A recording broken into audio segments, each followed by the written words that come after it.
Howdy, folks. Hey everyone, Welcome to Warhammer Chaosbane part. I'm gonna go with 8. that works. Two OGs play. Chill with Jack and Jill.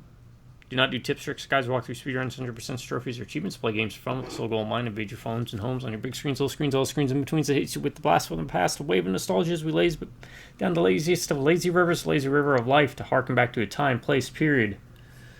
Insert adjective. The 70s, 80s, 90s, early 2000s, when you go to a buddy's place after school or work, where you drop your pack, drop your gear, drop your butt in a chair, or anywhere. It doesn't matter because we were there to play good games The Hex, or play bad games. Amnesia. In the end, ultimately, it really didn't matter if it was a good game or a bad game. It was about hanging out, having fun, having laughs, passing gas, passing time. As you get older, it's kind of hard to organize events with friends and family, get them together, do some couch co-op. So we do the videos in hopes that you pop on one of them, all of them, some of them in the background. And you invite us into your home, we invite you into ours, and we share the world's biggest couch together, the internet, where there's a seat available for anyone that wants to walk on by. So whether you're mowing along, getting a tattoo done, learning how to do magic tricks, studying, getting ready for the next job application, or it's the end of the day, you've done all of that and more. It's 1 o'clock in the morning, you got your phone on your chest. Join us for the next couple hours. We'll be your buddies, your pals, your friends as we play new games for the first time. Go back and play old games for the first time. But in this case, we're actually taking a stroll down nostalgia lane to visit a game we've played before. And we do that periodically to see how games fare after 5, 10, 20, 30, or even 40 years after we played them. At this point, I'd like to give a very special thank you, though, to my subscribers, to each and every subscriber, because if it wasn't for y'all, I wouldn't be doing these videos, especially at the frequency in which I do them, and I promise you all this much, that as long as you stick around, even if it's a single subscriber, I'm going to keep doing videos. And you drive by around back of yours, howdy. And I am going to go with Rise from Your Graves. Very nice.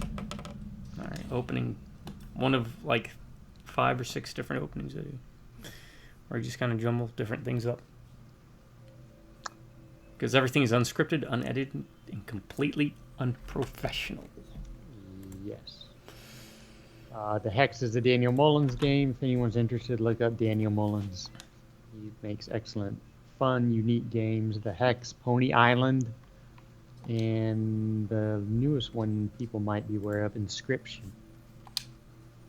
And actually, Pony Island has a sequel coming. I don't want to describe them.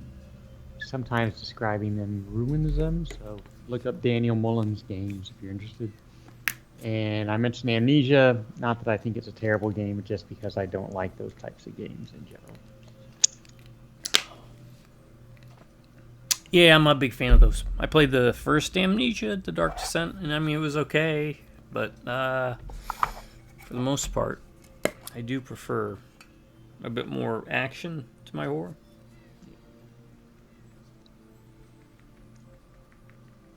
Speaking of action to horror, before we get too deep, I don't know if you were on earlier, saw me playing, but I literally had to get on. Don't get excited, it's just a Red Bull, folks. Sorry, go ahead. To, Silent Hill? Yeah, the final. I stopped at the final boss last night just because I didn't want to stay up to push it. So Oh, yeah. that's all I did. I killed Mary again. Mary. Spoilers, I guess. But I did. All right. I got the Maria ending, which apparently many people don't get on the first playthrough. So, I don't know which one that is. do you remember what ending you got? Spoilers at this point, though. Again, it's spoilers for. Though some of the endings I heard were new. Yeah, there's a couple. But yeah, he was sitting in a car complaining about something, and then he drove off in the water and died. In water. Okay. That is in water. I might be not remembering correctly, but I think that's canon from the first game. But I might not be remembering. No, Maria is he walks off with Maria and they leave Silent Hill, and she starts coughing, and he says something like, "You might want to take care of that cough." It's kind of funny in a good way, but yeah. And usually when I Yeah. play these games, I almost immediately want to run it through again, but I just looked up all the endings because, I mean, I've played the game before, and I've gotten the dog ending in the original game, so, and the UFO ending, so I think I'll be moving on. But I did get the no radio achievement. Yeah, yeah, I saw that. I was gonna say that's how I saw you. Because it said you beat the game. I have to remember everything. Yeah, I know, right? But yeah, it was a fun game then. It's a fun game now. Not my favorite Silent Hill. Actually, I would now, I think, rank it after 4 even. But it was good. They did a pretty good job, I thought. I have no frame of reference because I still have yet to play the original. I'll just So quick rank 1, 1, 3, 4, 2. Homecoming. That would be my rank. and mine would be. Hold on a second. Yep. I just want to. Yeah, you covered. Alright, that's that. I just want to remember what my thing was. X was. Okay, X was my ground thing. Y was that banner. That. Okay, I got it. So I got to gain a group. Okay, I got the ground thing. That's what I was looking for. 3-1 shattered memories, and then after that, I don't really care. With probably Downpour being the worst of the ones I played. They're all quality though. Even Homecoming was, to me, horror biased was quality. So There were things I liked about Downpour. I didn't hate, but God, those Murphy running sections though. Look it up. They are horrendous. We are playing on Chaosbane also. Reminder, folks. We'll get into the nitty gritty. We are going to be doing it. I'm sure you may have done it. Top 10. I have a list. You have a list. I have a list. Top 10 movies. We were restricting it to live action. We'll get to that later into the video. Right now, we're just going to ramble about everything but that to keep you, in suspense. And tease you. So Make now, you wonder, is it at 23 minutes we'll talk about it? Is that an hour and 50? You don't know. I'm gonna be starting Alan Wake DLC tonight. 2 DLC. The Lake House DLC.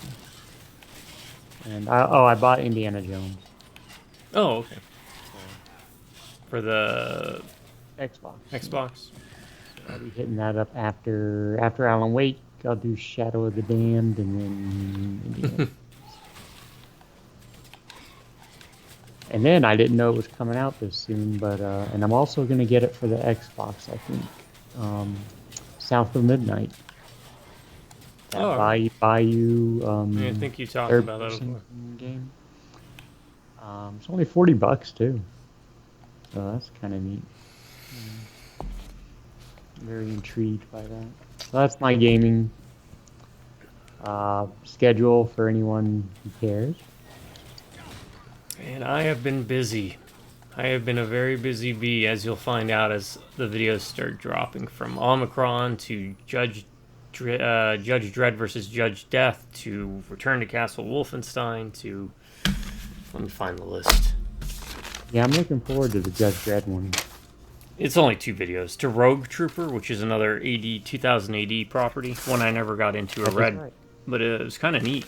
Yeah, I've never read that either. I'm just aware of it. Freedom Fighters, Rogue Trooper, Judge Dredd, The Saboteur, Omicron.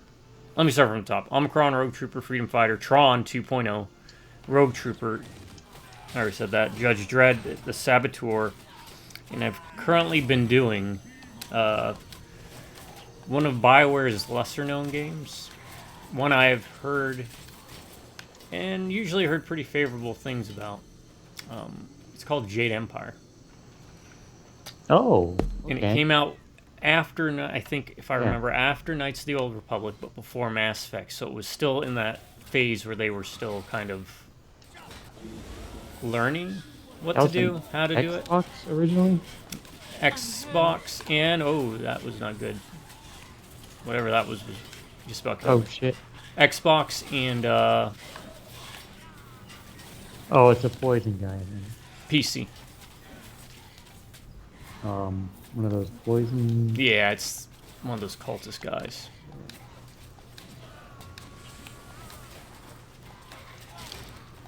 I'm happy I get 2 tree people now.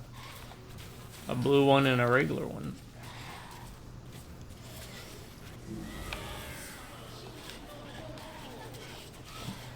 Dryads even. But yeah, so I've been real busy with all that and the videos and uploading. Oh, and sleeping dogs. How did I forget that? Replayed sleeping dogs.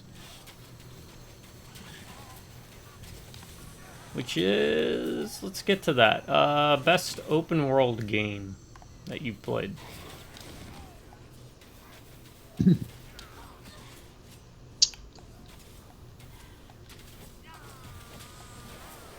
And mine's a bit filled with bias because I played it recently. But Sleeping Dogs really, It's up there. like, it plays like a much better Grand Theft Auto, right? Because Grand Theft Auto's weakness was always... No, I didn't play, what was it, 5? Yeah, I've only It was played awesome. 3 in Vice City all the way through. But they always had a problem with Grand Theft Auto with, like, combat. Like, the shooting was always kind of poor, and the melee combat, or, you know, martial arts, hand-to-hand combat was always crappy. And Sleeping Dogs really did well with both. You're While, defining open world, like Grand Theft Auto the games, whole so map is like open. Infamous, or yeah, it doesn't take place on like a hub. It's one big map. So that would eliminate Tomb Raider, I think. Yeah, if it's broken up into sections, it'd be like something like Far Cry would also technically count, I think. Even if you can go back, but it's got to be one big map, right? Okay. Yeah, there might be like minor indoor places, but it's just one big map that you play around. Again, things like Grand Theft Auto, Infamous. Probably Grand Theft Auto Vice City. Although Red Dead Redemption. Sleeping Dogs is up there, as is Red Redemption. But I would put Vice City above Red Dead. Yeah. Definitely. Oh, I would too. Yeah. Yeah, Vice City is.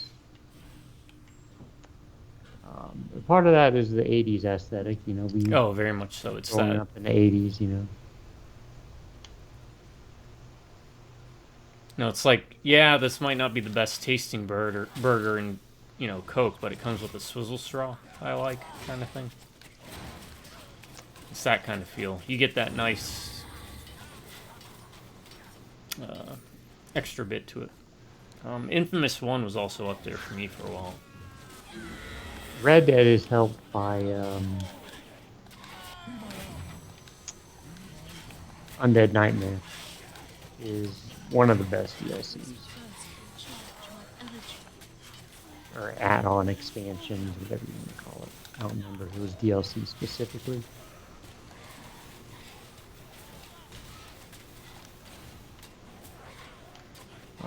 But it was a brilliant concept. Take what was there already and make it a horror version. Didn't take much to do it, I would think, but stuff they added to it. I think, if I remember, and I really want to get it again just to play it. You could remember you can get the horses, right? Yeah, yeah.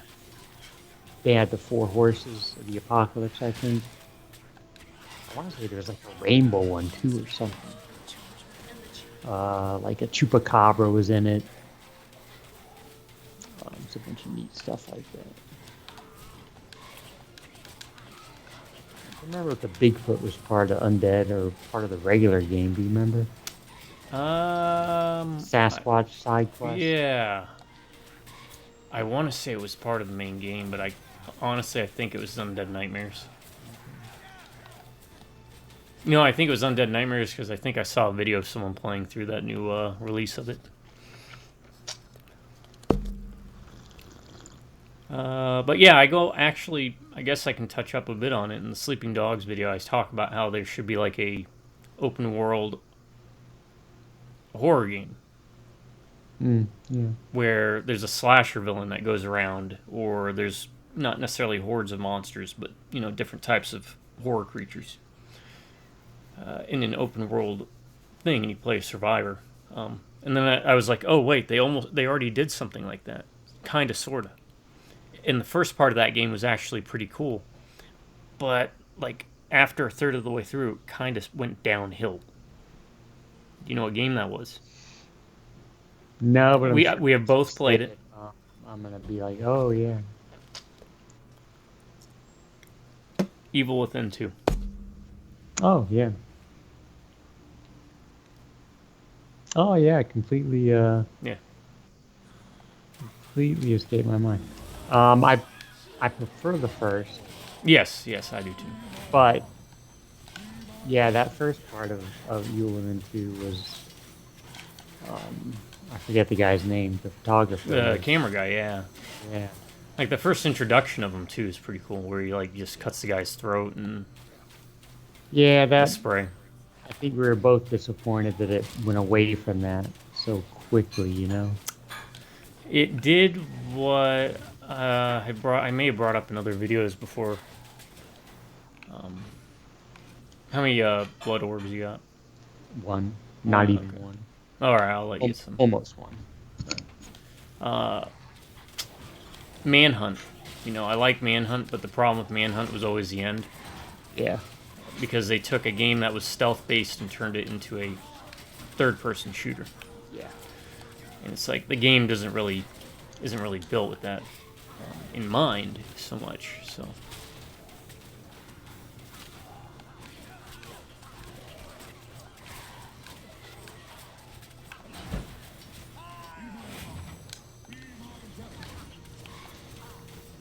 but Omicron would also coincidentally be open world. Kind of surprised about David Cage, my very first David Cage game. I know you've played, what, 2 of them? Heavy Rain. Heavy Rain and the other one.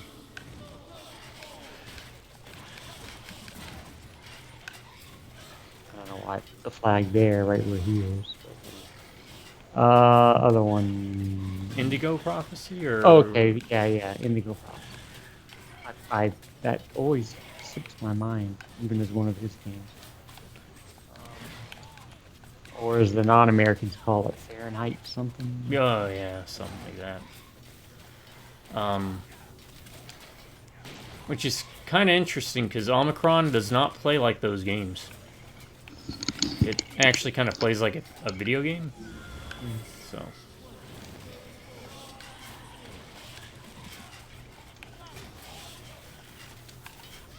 And yeah, I mean, I've got a lot more. Like I've told you, I've got that Warhammer pirate game on the horizon I'm going to play. A couple other games I tried to get working. Couldn't get working. I'm going to have to actually work harder. Oh, I'm dead. I forgot they blew up. I pay to revive. Oh, it's just 15 fragments. Noob. Yeah, I know, right?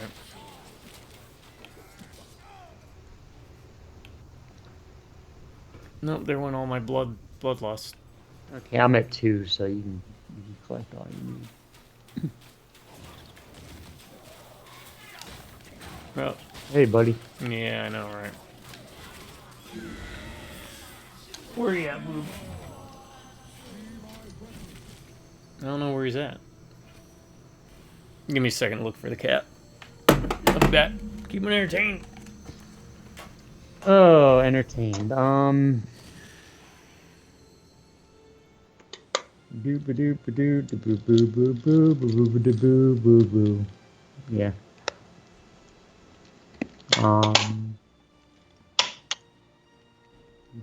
What's going on here? Really looking forward to South of Midnight, like I mentioned before. Anyone listening, look up Daniel Mullins. Again, Pony Island, The Hex, Inscription. Very unique games. May not be to your liking, but they are unique. It's got some fourth wall breaking stuff going on, but you know, they're different. Just give them a try.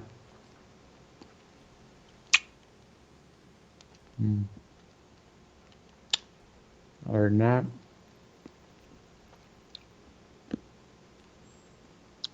All right, sorry, back. hey, Found him. He doesn't want to come out though. He's being a brat. All right.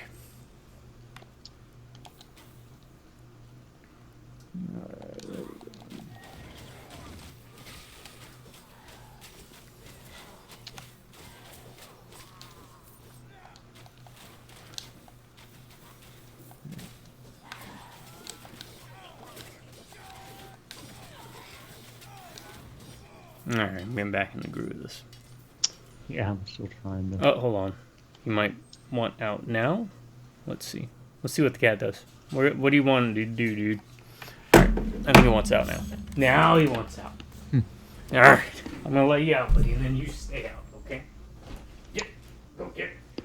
No one wants you in here. Dumb cat. Stupid cat, you make me look bad. All right.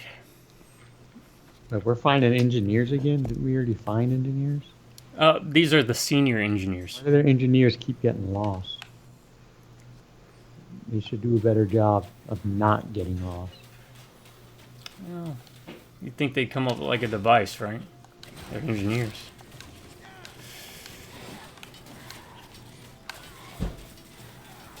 Kind of Warhammer GPS.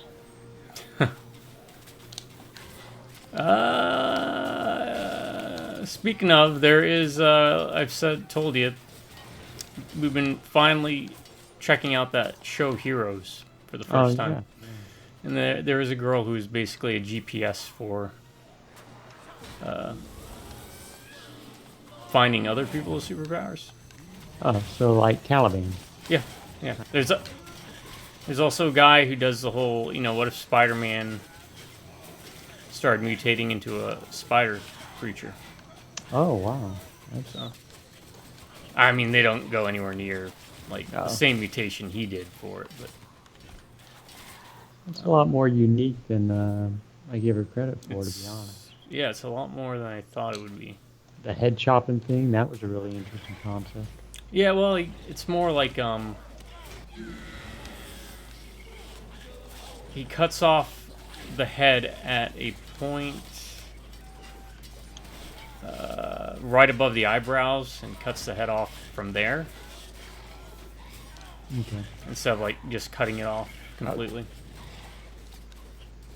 Because his whole thing is his thing is he can figure out how anything works. So, spoilers for at this point, almost anything 20-year-old show. Biological or anything at all. It could be biological. It could be. Because mechanically, it sounds kind of like forge, I think. Yeah, in anything mechanical, biological, he just has the ability to understand how something works by experiencing it, messing around with it, and looking at it.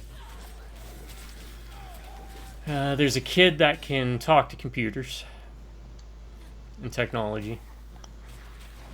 There's someone that has, I think, what's the guy's name? Taskmaster? Yeah. Where they see something once and then they can mimic it perfectly. So the computer person is like Cypher, but just specifically computers. Yeah, technology. Like anything electrical.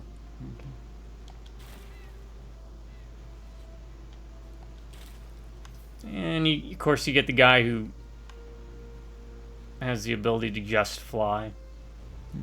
Like Angel, so doesn't get wings, but more like a Superman fly thing. But no, for like a TV series too, it's not terrible. It's very clear to me, maybe I'm wrong, maybe I'm off base. Feels like they wanted it to be Marvel X-Men or, you know, Marvel's heroes, but maybe they couldn't get the rights to it. Okay. Because it's very, very straight clear what some of these characters can do. Very derivative. Yeah. Oh, you know. And that's not bad. No, if it's it's done not a bad well, thing. right? Which appears to be.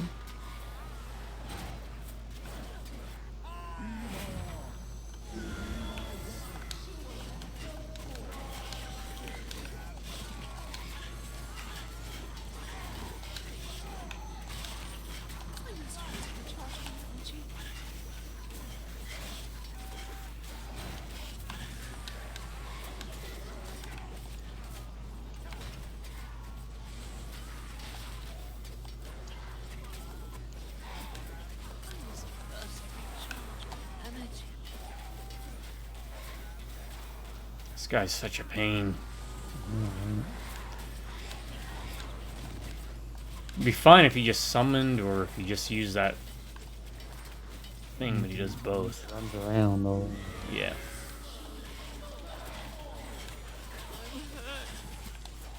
And then you're not paying attention and these little poison things. Stop.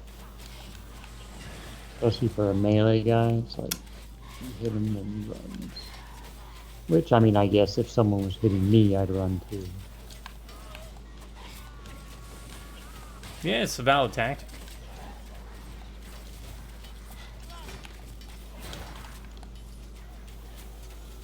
Run away, run away.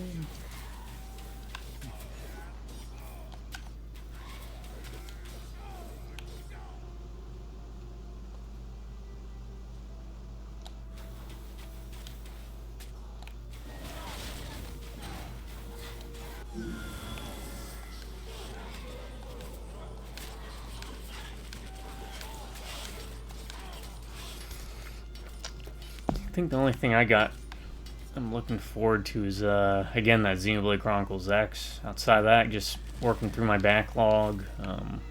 We've got movies and shows set up and set aside, and Yeah, I'll probably start Justified tomorrow.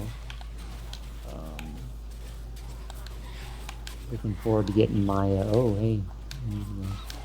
two of them. I love seating. Then I can be comfortable while I'm... Oh, I just got killed by something. Oh yeah, I just got killed too. Oh no. I'm revived. Are you revived? Yeah. Okay. I am running away though, because they... Yeah, I see him on the map. I'm coming. What's this guy doing? Oh, that's what it is. They leave like a poison trail. I'll be looking in there. I'm gonna get rid of this guy. One less person. Stop. Jesus.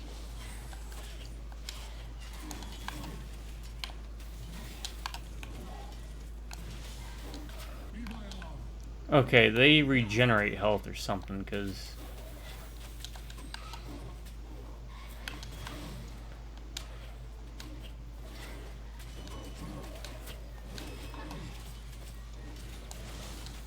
Or something near him is regenerating health for him. I don't think it was... Are they still doing it? Because I just killed someone that... Yeah, it looks like they are.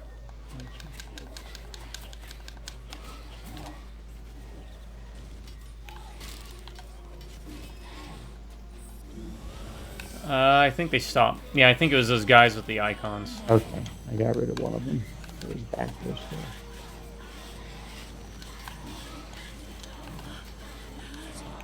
Oh my god, it hurts so bad. Yeah, they do some damage. God, poison thing.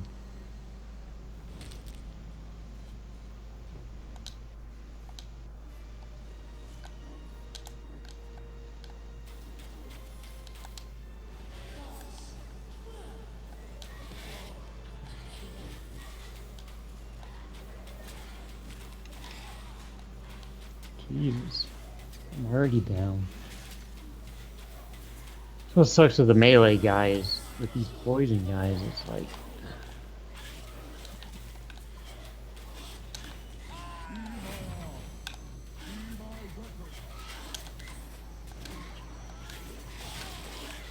And they could whittle away. Might be the best I could do.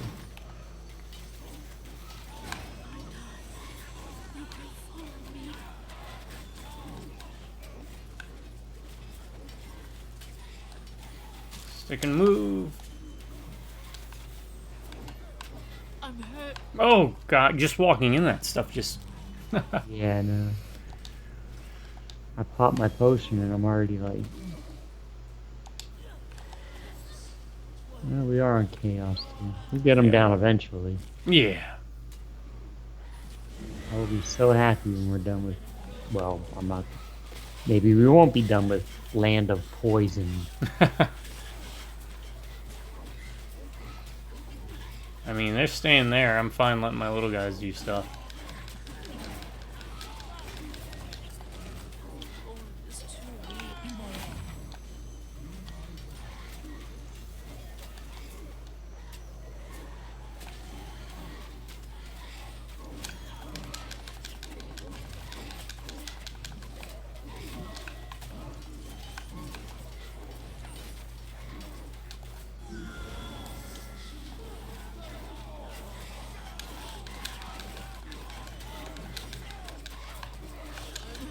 I mean, honestly, I'm just gonna stand right next to one and just keep hacking away. And if I die, then... Yeah. Yeah. Just muscle through.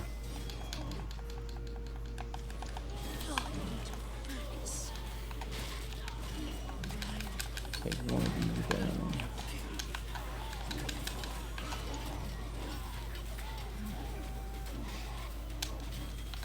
Here goes one.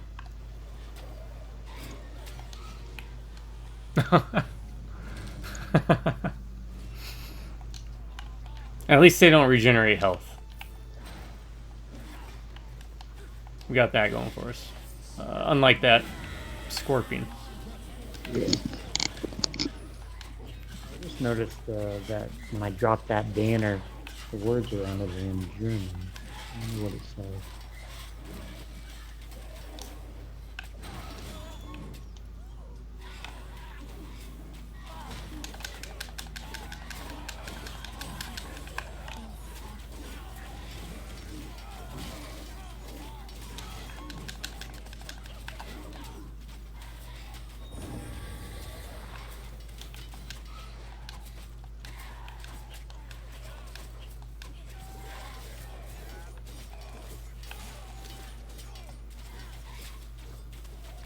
Oh, my dead forest spirit things. These people just come out of the womb with poison, like just oozing poison. It's ridiculous. Inconceivable. Alright, let me see. How long have we been running? 33 minutes. So I think the way we'll do this is we'll run down each one of our top 10s. Let's go down here first. And we'll go movie by movie and just ramble about it. Yeah, hold on. Move on. So. Can I just say, when we meet up with this chief engineer, tell him to next time get lost in a place with less poison. Yeah. Oh. I just Alright, I'm good. think you would enjoy things like Demon Souls and Dark Souls. Well, I played that one until I died once. And I was like, nope. More power to anyone that can finish those games. And I know we're going to do the movie soon, but I think we've seen the videos where someone ran through like all of them without getting hit once. Yeah. Yeah, good job. That is impressive. No shade, no snark. But yeah, that's crazy. Anyway, you can go ahead with the movie. Do you want me to do my list first or yours? I'll do mine, 'cause yours is probably going to be more interesting. Mine is very much chalk. I'm not even sure if any of them will surprise you. Um, Well, maybe. so we probably all you and I both know that number one is Jaws, right? Jaws. Yeah. And my 2 and 3, the rest of them I won't put a number by. Like you mentioned, they also switch depending on how I feel. Mood and yeah. Halloween and The Thing. Okay, so let's start with Jaws. Why Jaws of all things? I like sharks. Well, what about Deep Blue Sea? It is a good movie. Not the same level. What makes Jaws better than Deep Blue Sea? The acting is top notch. What? Memorable characters. LL Cool J. Actually, I mean, I enjoy him in that movie. But I mean, He's talking- better in that movie than he was in Rollerblade. Well, yes, he was. Or Rollerball. Yeah. Rollerblade. He's in. I think he's in what? He's in a couple other stuff. I think. Oh, yeah. He's not too. He's not bad. No, Like, no. you know, entertainer. I like Hooper and Quint and Brody. I mean, just iconic I mean, it horror characters. does movie say characters something. In general. like, yeah, I know a lot of them are great actors, but it's like, I think if you took any of the actors in Jaws out and replaced them, even with actors who'd be considered, quote, better actors, I don't think you would get the same outcome. Probably not. It's kind of like my defense for lightning in a bottle kind of thing is again talking about Deep Blue Sea. How many giant shark movies have we had released, and none of them really even come to the same level as Jaws? And I'm not even I'm not a huge Jaws fan, but Yeah. I understand. It's kind of like it's a lot like Ghostbusters. It's kind of in the same vein. You couldn't, if you had a different cast, it wouldn't have been the same. And there's been copycats later in life that haven't been able to pull it off. Yeah. So Very well said. Better than I could have said it. Yes. And then there's, let's be honest, there's a whole mystique around Jaws too. You know, the whole, whoa, the shark's not working, and it made the movie better, and it's just true. The music, iconic. yeah, and that's again, like, had they shown more of the shark, would it have really had the same impact? No, probably not. Bruce, by the way, for those who do not know, is the name of the shark, named after Spielberg's lawyer. I think the 1 and 2 is not officially named, but referred to as Brucette, I think. Kind of like a fan thing, but the Bruce from 1 that is a true thing. Also, a little more trivia, and then I'll be done with Jaws. The sound well, not really the sound Bruce makes when he dies, because he's dead in the end. The sound that is played when he's floating down after Brody blows him up is the sound of the truck going off the cliff in Spielberg's first movie, Duel. Yeah. I think it was a TV movie about a truck or something. It's Yep. the same. Anyway, it's the same sound. So. It was okay. I watched it. It was all right. I mean, there was some neat stuff in it, but it kind of went on a little longer than I felt it should. I've not seen it. Was it TV? Was it a TV? It was a movie? made-for-TV movie. Yeah. Anyway, so that's Jaws, and then you wanted the other two. Well, let's do number by number. We'll go like to 2. Let's clear out this whole map first, because I don't know if we have to do something with these engineers. We can always come back to them. They can wait. So what was on the number 2 spot? We'll say Halloween, but that and The Thing are interchangeable. We'll go with Halloween. Okay. Definitely a landmark film for the genre. Not my favorite Halloween, but I can understand why it's obviously held in high regard, and it's on the better end of the spectrum of good Halloween movies. You don't get Busta Rhymes busting heads No. like in what was it? Resurrection, I think maybe is it called? Yeah, Donald Pleasance. At least I think it was Busta Rhymes. Yeah, was it? I think it was. Yeah, I think so. Jamie Lee Curtis, obviously, and The Shape. The Shape, yeah. You know, the whole mystique. Well, and it's kind of funny that your 1 and 2 are movies where the villains have a lot of ambiguity to them. Right? True. You don't. It's very unique in that it's a slasher. Not much blood in the movie. And Jaws, also. Yeah, it's true. Yeah, they're both alike in that regard too. But the whole a very good mood. Halloween is a lot about mood. Are we gonna do the talk to him, or are we gonna do the inventory? We'll do inventory first. And then the thing. Obviously, I'm a huge Carpenter fan. I'll give a little bit of a.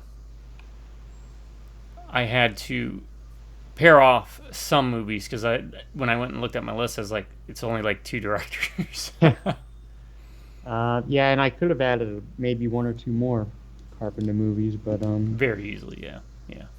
just the setting and the concept. I know it's a remake, and I've not seen the original. Again, the actors, the whole solid troupe of acting, and yeah, the overall package, I guess. So, I do want to say this is not easy for me. I've mentioned before, at least to you, you are much better at talking about why you like things, whereas I will just be like, yeah, I like it, and then I can't really, like, I know in my head why I do, but I don't easily explain it. So if it sounds like I'm not making a good case for these things, that's probably what it is.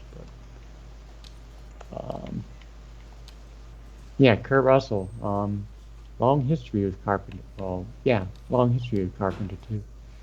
All of his movies with Carpenter, I'm thinking, right, are good. China, the Escape movies. And with The Thing, it's one of the rare examples of, I think the remake is much better than the original. Okay. Though they're very different movies, seen right? the original. The Thing from Another World is a very traditional monster movie. The Thing is a much more complex movie in regards to the type of creature we're dealing with. Basically, The Thing from Another World is it's like Frankenstein in Antarctica, basically. Okay. No, and that is going to actually change my list a bit because I'm going to try and keep us from having duplicates too. But it's one that I had where I was going to switch it out, one or the other, just in case. Also, landmark effects in The Thing. Oh yes, good point. Very. It still holds up even better than most effects today. 90% of effects today. I'm sorry, I'm not a big fan of CGI. In practical effects, it was just on the ball.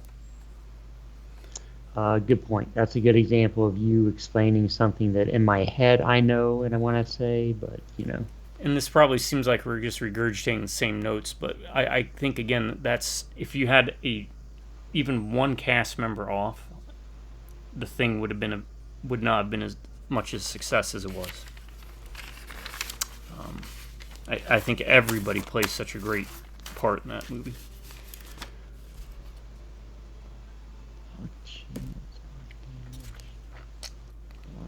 And that was actually one that was on my list previously, for very similar reasons. It's also one of those movies, much like when you guys end up watching my Tron 2.0, I bring it up. Tron and The Thing are 2 movies that if they're on, I just kind of stop to watch. or at the most, or at the very least, I keep it on and I constantly peek my head in to see where it's at and be like, oh yeah, and wait sorry, for the cool parts.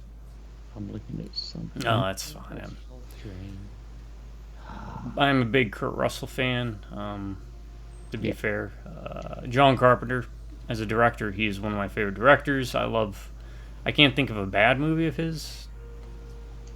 I think Vampires is his worst, and I'll still watch it, but Ghosts of Mars, I think, is not near as bad as a lot of people I enjoyed made it. out to be. I enjoyed it.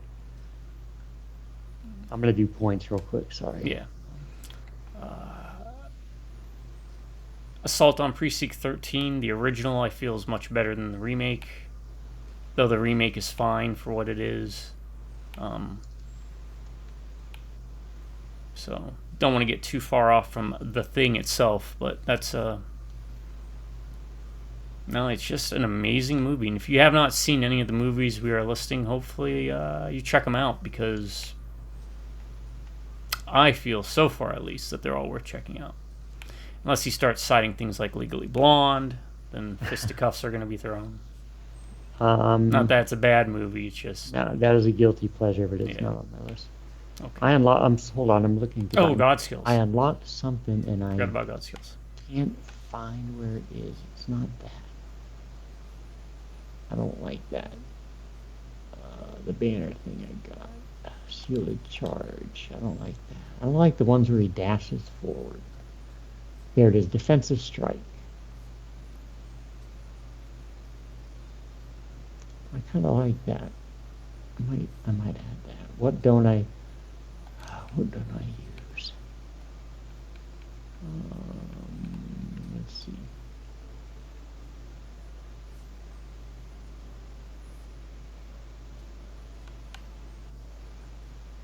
This. We'll do this. We'll give this a shot.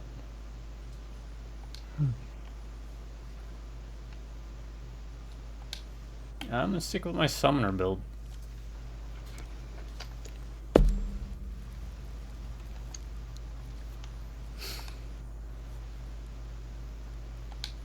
Okay, do you want to go ahead and go, or? No, let's just keep going through the list. Oh, you want me to keep going on my list? Yeah. Okay, hold on, I gotta mark things off. Something about that. I did that, and then, okay, Raiders. Do you want me to just go one at a time now, or? No, we'll just, one by one, we'll keep going through each of the movies. You kind of get the gist of what we're... Yeah. You name Raiders. a movie, we talk about it for a little bit, and then we move on to the next. And then once we get through your 10, I'll pop out my 10. Raiders was my first movie love. I know I made Dad take me multiple times in the theater. I would say it's the perfect action movie, and so much of that is nostalgia. But yeah, I mean, I love that movie. That's pretty much all I can say about that. What makes it better than, say, the other movies in the series?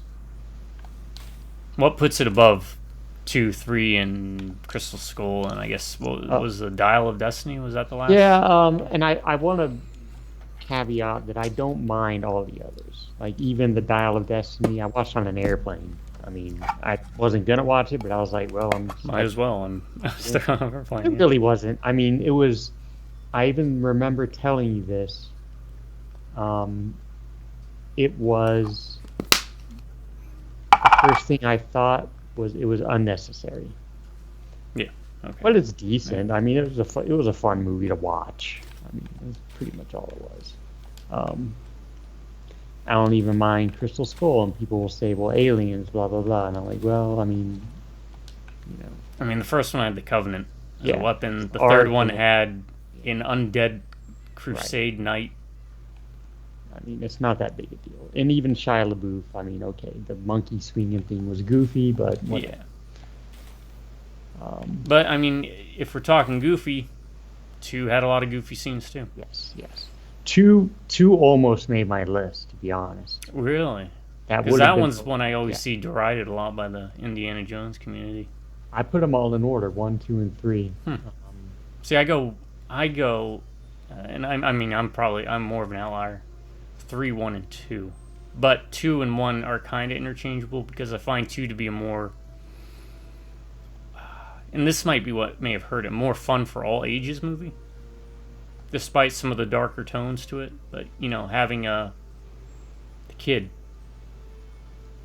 crap, Yeah. Short Round, by having Short Round in it, it kind of opened up another.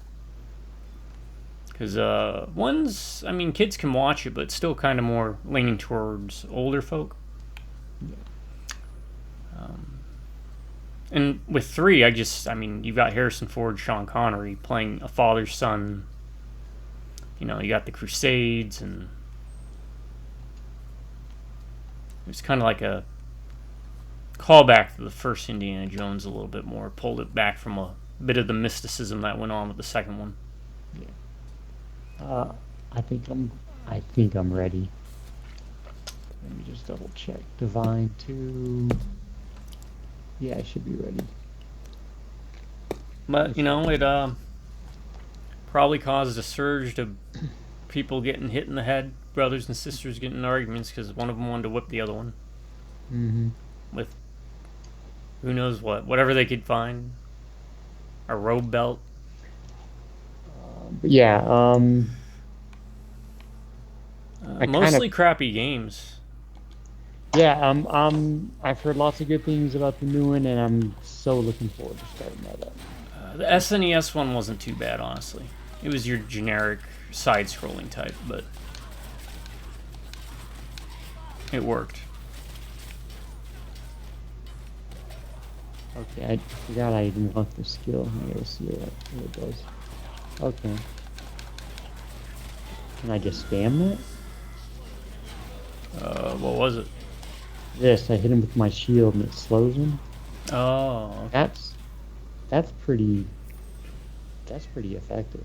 It should be very helpful against those damn warriors with poison. And it doesn't take, that's only level 1. It doesn't take any energy. Okay. It's a puzzle. Optimistic, yeah. It's just, the game's a puzzle. You just gotta figure out the pieces. No, And one last thing about the Jones franchise as a whole. Wonderfully casted, even up to Crystal Skull. Obviously, you got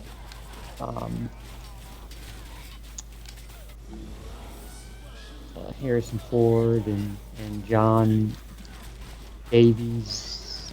John Rhys Davies. Karen Ross. Hell, Alfred Molina's in the third one. In the very beginning. Yeah. And then 2, I forget, I don't know the guy's name, and I apologize, but the guy that played, was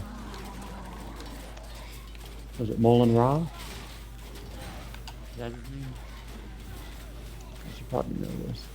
Is a famous Indian actor, I think. I should know that too, but foreign actor. Then of course 3 was Sean Connery, and then later on in Crystal Skull. Obviously, they're good quality movies, but the first one, I'm not even paying attention. Have we fought this big guy before? No, this is a Chaos Troll, and he seems to regenerate. Okay. So we're lucky. Anyway, bottom line, love Raiders movies.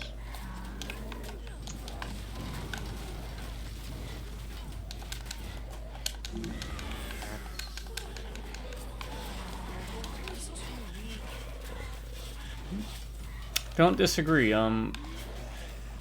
Even Crystal Skull, which is the last one I saw, still entertaining.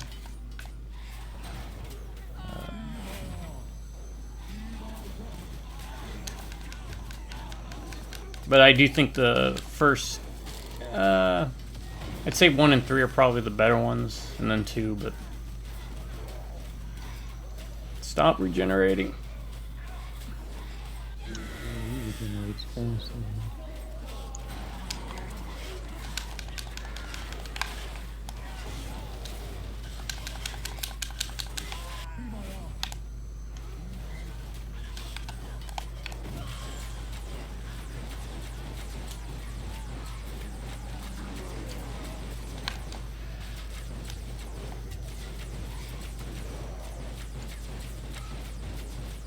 Terminator. As the next one. Yeah, sorry. I'm just going down these are not in any type of order now. I'm just going down how I wrote them. Terminator.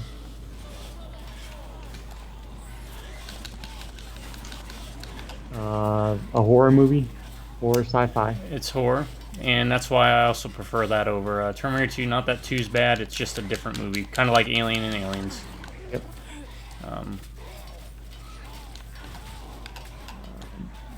The best Schwarzenegger movie. I guess it would have to be if it's on my list. Oh, what the hell? If one of us if we're both dead, it's gonna be one of those, so we might have to lower the difficulty.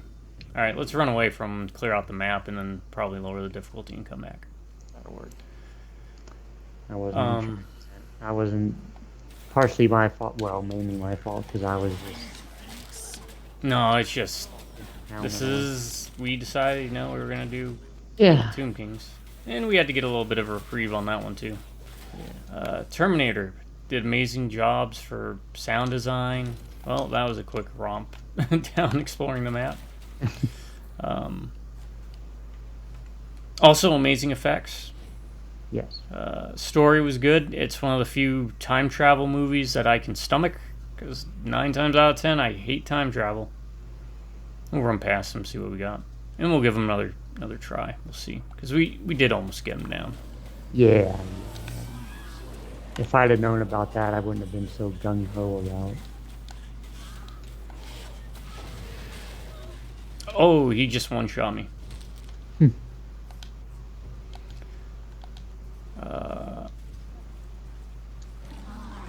Good characterization, good heroes, good villain. I adore that scene in Terminator 1 where it's the police station. And he just wrecks it. Oh, yeah.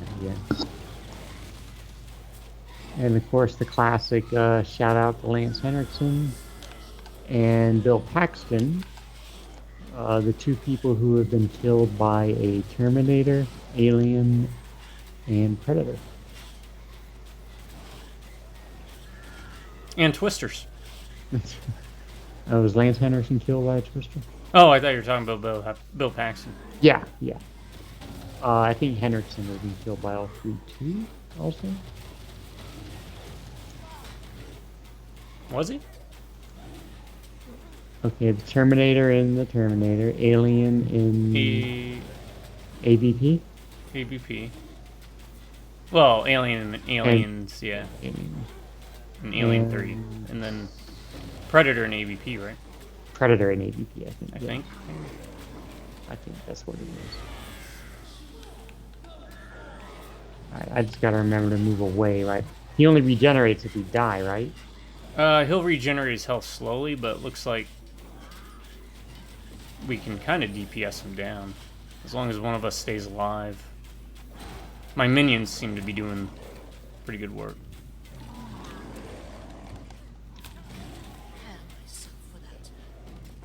I'll just kind of stick and move because I don't want to go toe to toe with him.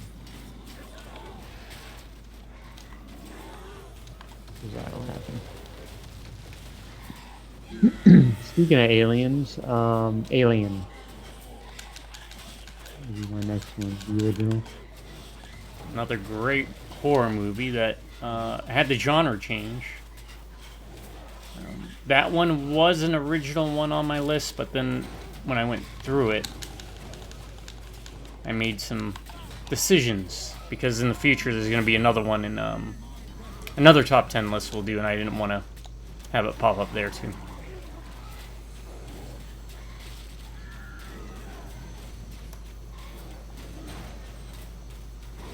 Another well-acted, great group of actors. Sigourney Weaver, classic. Oh, we can interrupt the healing thing. Looks like when he kneels to do the healing, I hit him and he stopped. You probably already knew that. Slasher in space, right? It's basically mastering a formula that Halloween set, but kind of, I think, improved it a bit in a lot of ways. And part of it had the benefit of being an alien and not the shape.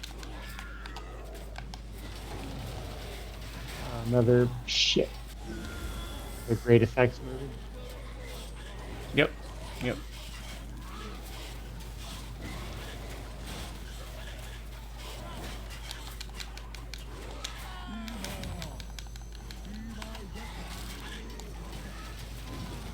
Alright, I don't want to. I kind of don't want to do anything to.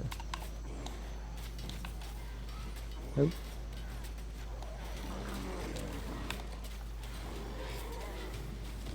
I don't know why I did that.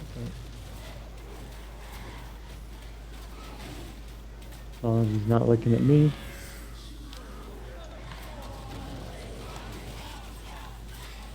Should get him here. Yeah.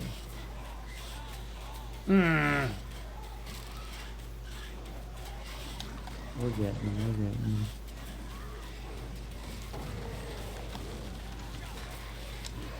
I remember reading something not too long ago that the dialogue in Alien, one of the things that made it so great was it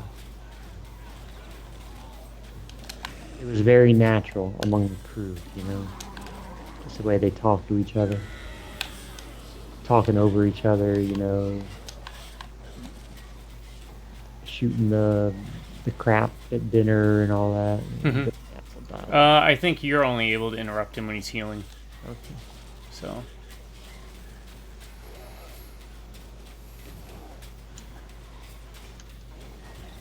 Yeah, because he's draining all his health now. Crap. I mean, I almost had him, but I don't know what happened.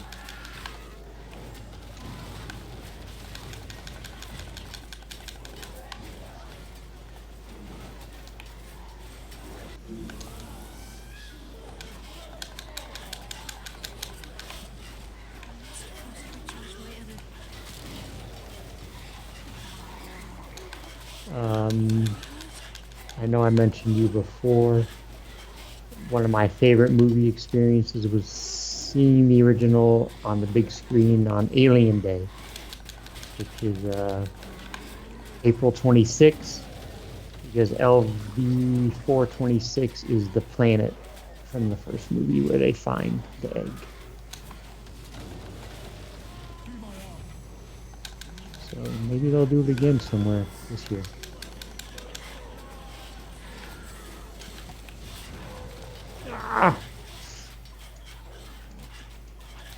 Got him. Good job. Sorry, I was so focused on him. Yeah, no, I got you. I haven't been able to respond. Yeah, Alien was one on my list too. Just solid effects, the suspense, the gore was terrifying, but not, say, the Terrifier level of gore, where it was Right, kind of yeah, almost yeah. ridiculous. It wasn't so much you were like laughing at it; you genuinely felt the paranoia, suspense, and fear being trapped on. And that's also back to Halloween real quick. But Halloween 2 being my favorite is because it takes place in one location. Yep. Always a favorite of mine. But yeah, that's a good point.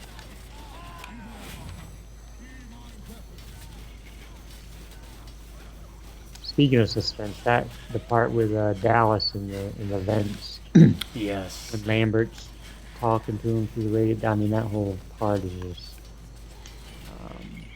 so well made.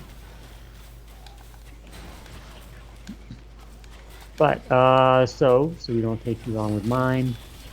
No, we got hours. You know, these recordings go for a while. Let me throw a curveball here, one that you may not, I think, anticipate. As good as it gets. Oh, with Nicholson, Kinnear. Kinnear. Yep, Greg Kinnear. Yeah, Greg Kinnear. It's a good movie. Helen Hunt. Cuba Gooding Jr. That little dog. Yeah. I actually own this movie. I know you're more of the movie owner, but it's one I held on to. I guess I want to get a newer version of it. I don't know what it is.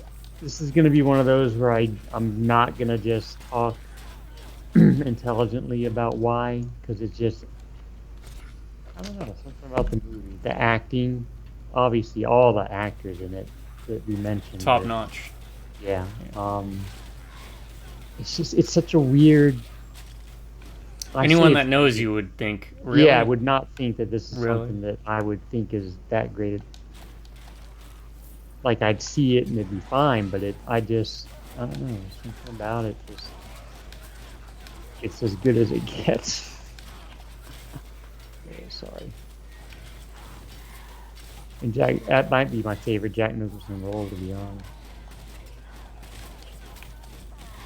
And I know I've talked to you about this scene. I love this scene so much when he's trying to get to the elevator. He's at the agency. Yep. And he knows that girl wants to talk to him. He's like, how do you write women so well? She said, how do He's you like, write women so well? Reason and blah, blah, blah. You know what I'm talking about. Yeah, we won't spoil it because Yeah. it is Such a a really great good line. And we don't want to be the ones to butcher it. Yeah. If you're going to hear it or see it, look it up.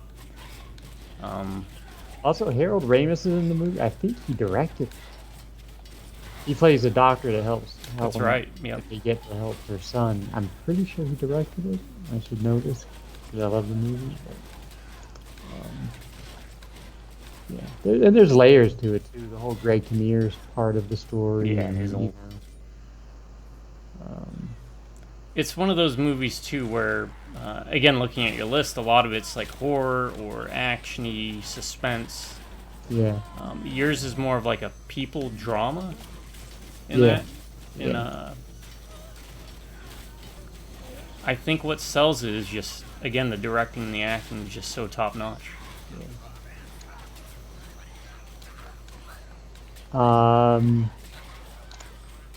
What's noticeably absent from my list are comedies, but this will be my favorite comedy, and it was almost something else.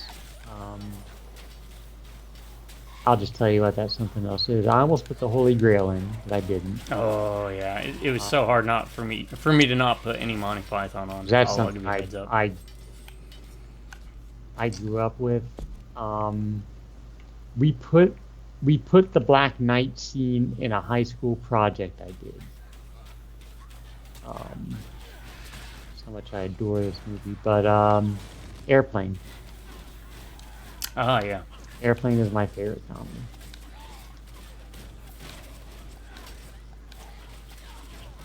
comedy. Which I rewatched Ted I've just never because there was nothing else on, and I was like, I might as well.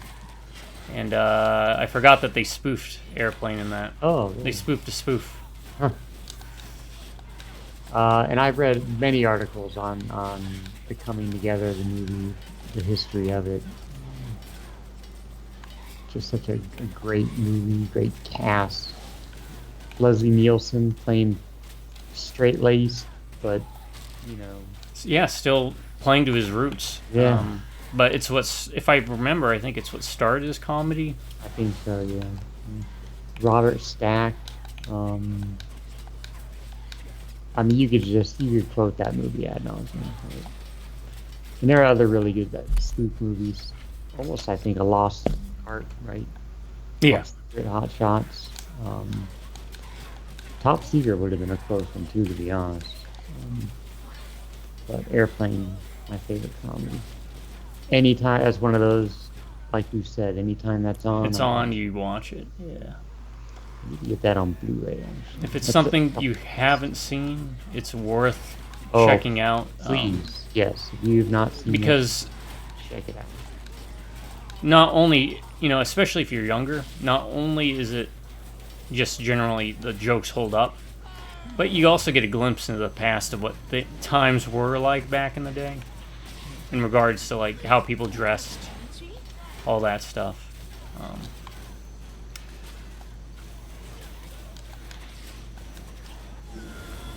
Yeah, Airplane is a classic comedy. Then I think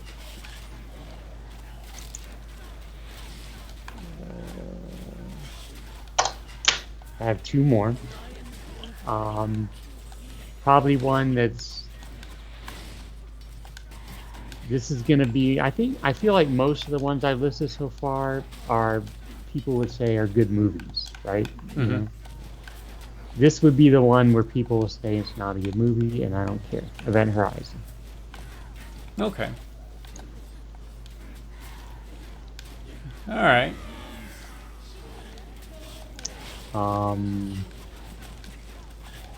I do think it has great acting. Sam Neill, Lawrence Fishburne. I mean, the whole crew.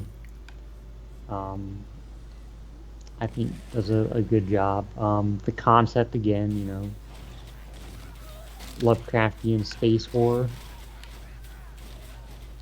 Yeah. Very, also very 40K. I'm pretty sure they'd say they didn't borrow from Warhammer 40K, but when you see the outside of the ship, that's very much Warhammer 40K, which predates, the movie by like 15 years or something. Also, possibly my favorite movie quote ever, which is simply, "We're leaving." We're leaving. After they watched the video, and Lawrence Fishburne, might have been Larry at the time, simply said, No, it was Lawrence, I believe. Yeah. Simply says, "We're leaving," and just the way he says it, you really have to see it. It's hilarious. It's It's hilarious. A slow burn movie though. Yeah. Like with the horror, if you're going in it for like horror, it's very much a slow burn. Yeah. Don't expect Friday the 13th or Nightmare on Elm Street levels of stuff. But I personally think it's a fine movie. Never thought it was too great, but I liked what they were going for with the idea of everything. Again, without spoiling too much. Not my favorite Lawrence Fishburne movie. Of course, that would be, Nightmare on Elm Street Part 3, Dream Warriors, where he did go by Larry. Yeah. Good credits. But that regretfully didn't make top 10 lists because, again, that's going to be, give a heads up, one of the top 10 lists we'll be doing is top 10 horror films. And for my final one, and I kind of want to give a shout out to one more that I almost included. Yeah, you can do an honorable That mention. you might not think of. Two more, actually. And they're different. They're not horror they're not horror. Is most of my list. Collateral Oh, that's a great movie. is my favorite Tom Cruise movie. Jamie Foxx. Is that the top 10 before we got to honorable mentions, or? No, this is honorable mention. Okay, honorable mentions. And one more honorable mention, Training Day. Another great movie. That was the last movie I saw before going to boot camp. Probably my favorite Denzel movie. But those were like those two and The Witch. I crossed off. They were written down, but I crossed off. Okay. The Witch would have been the newest one I put on there too. Collateral. We'll take this one by one real quick. Collateral is a great movie. It barely didn't make my top 10. I think it's my favorite Tom Cruise movie by far, and it's one of those movies where rare movies where the villain is kind of the main character. Mm-hmm. And he pulled off a role I think most people were skeptical about him pulling off. Because, most of us, we grew up with Risky Business kind of Tom Cruise, right? Or Top Gun. Top Gun. What was the one where he was a bartender? Cocktail, Cocktail, thank you. which is better than I thought it would be when I finally saw it.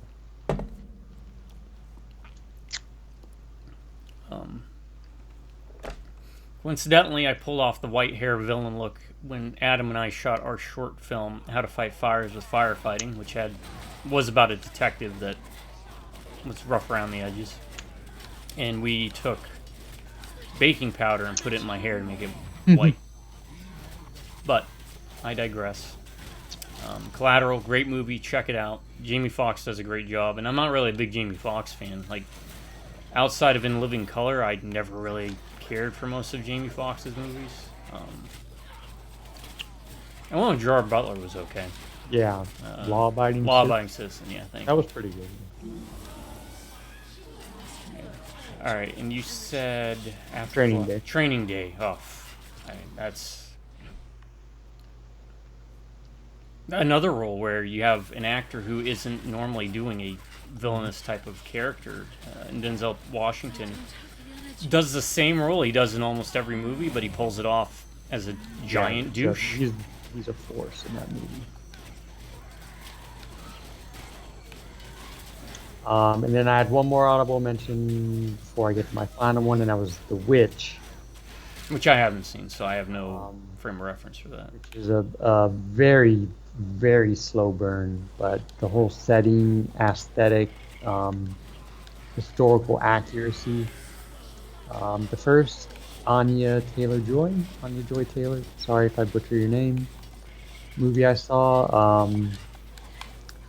it's just a really, really solid, very good movie.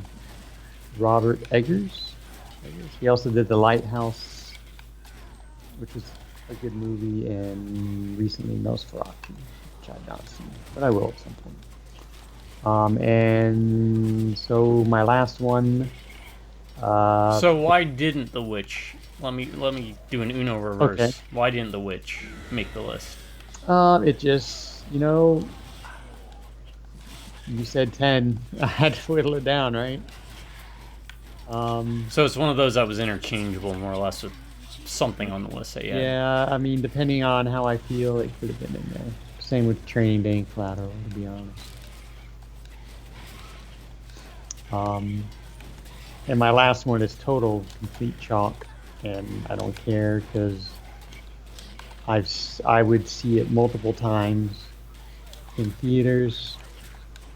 I had friends that worked at the local theater in Taunton. If it's what I'm thinking, I didn't put it on the list, but we would go after. I remember going after it was closed, and they would have bags of popcorn and trash bags, and it is Jurassic Park. I was gonna say Little Nemo, but no, Jurassic Park. I saw that movie 21 times in theaters. That's the most I've seen any other movie. The next largest amount I've seen was I saw The Fellowship, which I didn't even think about the Lord of the Rings movies, but that's just because the list that I compiled is just too hard to break through. Real quick, Two Towers also almost made it, because that's my favorite of the trilogy. And another caveat, there are animated movies that would have been. But there's one specifically that you probably know that absolutely would have been on my list. But we'll get to that when we do the animated, yeah. I wanted to segment them out, otherwise most of our lists would be at least for me, would be much more difficult, and on top of it,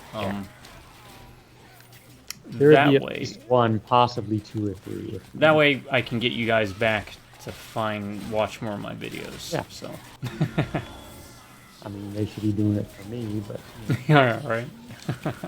Why aren't you doing it for him, guys? Jeez. Anyway, so that's my list. Like, dislike. What was the 10 again? I forgot. Oh, that 10th was Jurassic Park. Jurassic Park. Oh, yeah. And what it holds up, the first one holds up, I think, better than all the others. Yeah, and it has a good mix of CGI and practical effects. It was the thing that kind of started to get CGI going, for better or for worse, but the way they did it is they implemented the CGI to enhance the practical effects rather than the majority of the time using it to replace. And I would actually recommend for those of you who haven't, if you don't mind reading the book, because the book is good.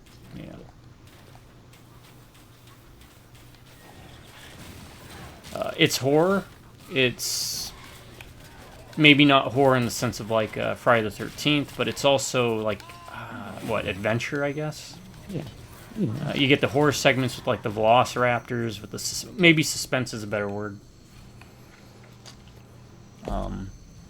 It kind of crosses multiple genres. I just realized I have 2 Sam Neill movies. Jurassic Park and Event Horizon. You know what? I'm surprised you didn't put on another Sam Neill movie now. You're talking about The Mouth of In Madness? the Mouth of Madness, yeah. That was a possibility too. I mean, at this point, I'd already had 2 Carpenters, but that would safely be in my top 20.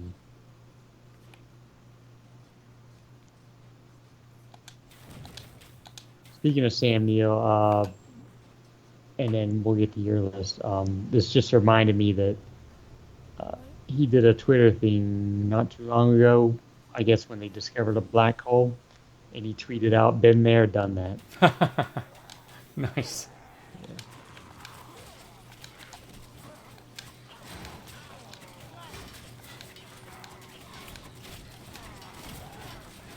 That's mine. That's all I got. It's not a bad top 10 list. Again, there's going to be some surprises for folks that know you. I'm not too surprised by as good as it gets, because I believe we've talked about this topic many times before and talked about that movie specifically. It is a really good movie. Here, give me a second. Put in a fresh dip. All right. That was Heath's top 10 movies. There will not be timestamps because I'm lazy and I don't know how to do them. But if someone in the comments wants to do it, bless you. Now on to Ryan's top 10 movies. You'll get paid in respect. You'll get paid in respect.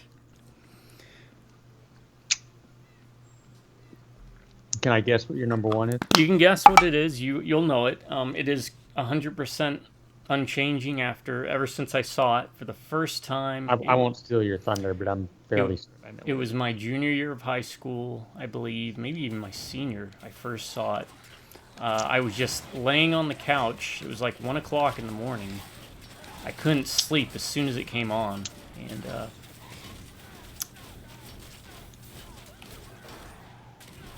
I've just not been able to find another movie that rivals it, and it just boggles my mind.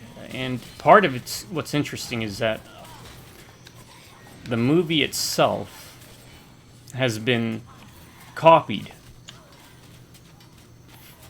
into westerns and other different formats. There's even been a video game. There's been an anime. I'm full of Red Orbs, by the way. Okay, I'm almost full. And I remember the anime too. he's my favorite director, and there's pretty much not a movie he's done that I hate, and I think they're all pretty much masterpieces. But it's Seven Samurai. Yeah. And it is the reason I can't watch Magnificent Seven, whether it's that horrible remake or horrible original Magnificent Seven. Even though I saw Magnificent Seven before I saw Seven Samurai, but the acting, the music, the choreography, the fight scenes felt real. Compared to what we see a lot nowadays, where a lot of the fight scenes get like heavily dramatized to the point of like, people flying through the air. Maybe not even so, but like people swinging blades like at 1,000,000 miles an hour rather than taking patient strikes to kind of make sure that the blows actually connect with any type of immediacy. It's just, and it's in black and white, and it still to this day captivates me. I watch it every year, at least once. It's my favorite Kurosawa film, but there's so many of his I enjoy. Maybe I could do a top 10 of how I rank them sometime in the future. I would actually be interested in seeing more, because I don't think I've seen any other than that one. Honestly. Unless there's something we watch together. I'm not sure if I've because he's such a kind of a he can be difficult to watch for a lot of people, but not because he's like particularly deep, but he revolutionized the movie industry with his filmmaking. A lot of the stuff that we see or have seen is because of ways he executed or how he directed or told stories. But Minotaur. But yeah, Seven Samurai is my top. Whoa, whoa. What's up? I just had an idea that if we could lure them over here, maybe blowing those up would do something. Oh. I mean, I don't think we're gonna have a problem with them, but Yeah, I no, thought he's maybe gonna that's be... why they were all set up like that. But... Oh no, we're supposed to destroy the barrels. No, I know. I just thought, Oh. hey, they have a whole bunch over there. I wonder if they wanted us to try that. Oh, we could try it. I'll try and get Anyway, him over here. go ahead. Come on over here. There are no more barrels to be found. Nope. Yeah, carry on.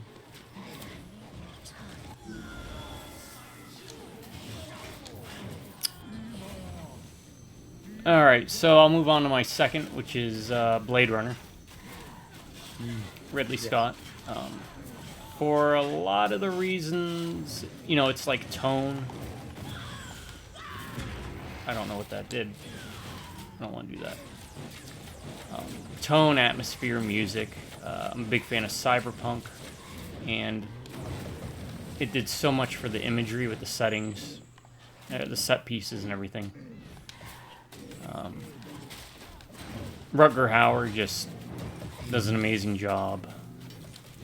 Harrison Ford movie, right? Yep. So, I'm hurt. Daryl Hannah. Edward James Olmos. yep. Well, he Yeah, stopped. it's a classic. It's a classic. You can say that about most Like everything, or yeah. except for the correct. But, I definitely prefer it over the second one, though I don't think the second one's terrible. It's just the first one had the charm of using a lot of practical effects at the time. It's really one of the best movies to give us what a cyberpunk future feels like, because I feel like a lot of cyberpunk stuff and science fiction movies go too like bright high tech and not dreary high tech. dreary. That's a good way to describe it. Always raining. It's a movie I can put on in the background, and you know, I don't always sit and watch it, but just having it on in the background gives that ambience to whatever is going about on in the day. It's something I can actually fall asleep to. So that's a great movie to have too. Almost like a sleep aid. You've seen this. You've seen the second one. Yeah. Childhood wasn't too bad. No, it wasn't. Ryan Gosling and Dave Bautista. Yeah. A couple others. Was it ever confirmed if spoilers, Deckard was a replicant? Yes. Okay. Yes. It wasn't until that movie, right? 'Cause Yeah, I don't think yeah. the first one they left it ambiguous. Yeah, right? they left it pretty ambiguous. Though, of course, interviews with certain people would say, "Oh, I didn't keep ambiguous." But hold on, I'm just doing itemization real quick to see if there's anything I really need. Yeah, me too. And then, Nothing yet. Oh, I get an actual Warhammer.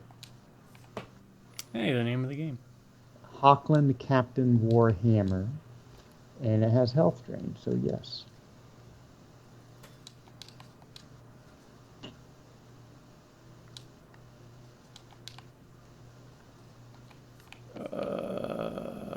Some good choices this time. It's pretty nice. Yeah. Okay, let me upgrade this stuff real quick. That's all I wanted down that tree, I think. Oh no, that gives me more dryads. Well, still. Alright, let me try and go for damage now. Just pure damage. Where's pure damage stuff? Problem with this character is it looks like there isn't just pure damage like there was. Hmm.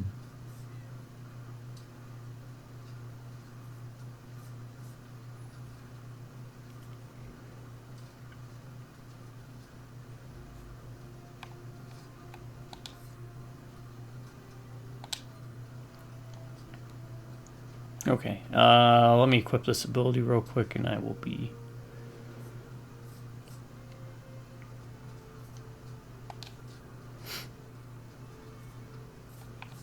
Where is it? Where is it? Here it is. Summons deal more damage to slowed, poisoned, and rooted. There we go.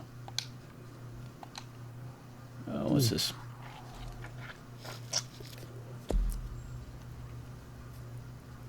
I got some good choices this time. I think, I don't know.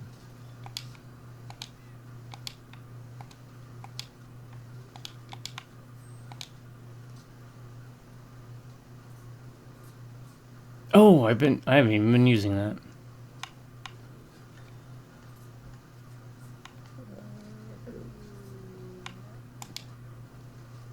I keep forgetting to use it. Crap, that would have made things a lot easier. Alright, what's this? Fires off an arrow that ricochets multiple times and other targets, generates energy. But that one causes poison. It's less damage, but okay. Alright, so, where was I? Blade Runner. Great movie. I can admit it's not his best movie. Alien is a better movie, but, that ending scene.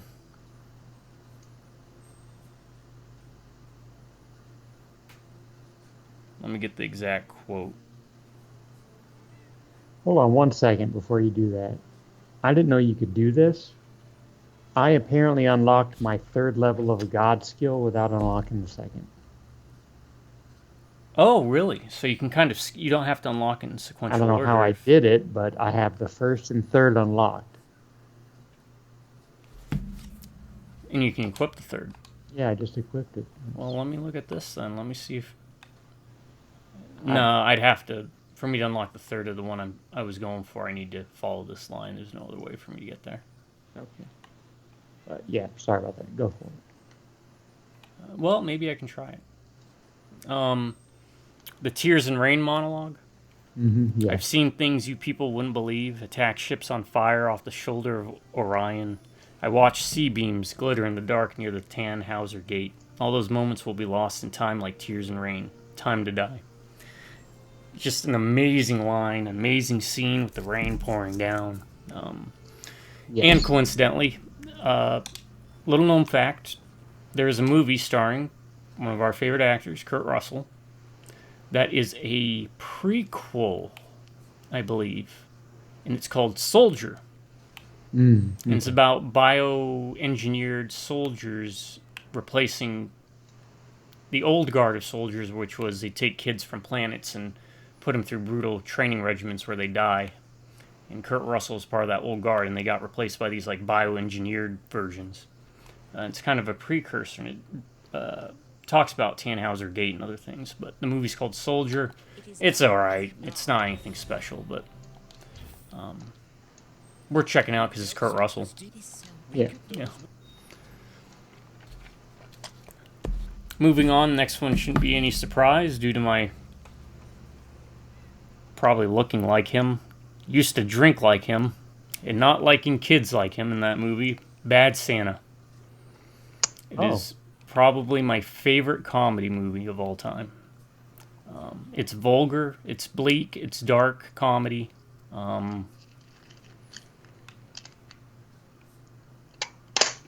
It's not even like an anti-hero movie, if you wanted to ascribe that title to him as being a hero or anti-hero. It's just a straight-up villain movie. Just anti. Yeah, just anti. It's coarse, it's brash, it's vulgar, and I like it a lot. I'm laughing at every scene.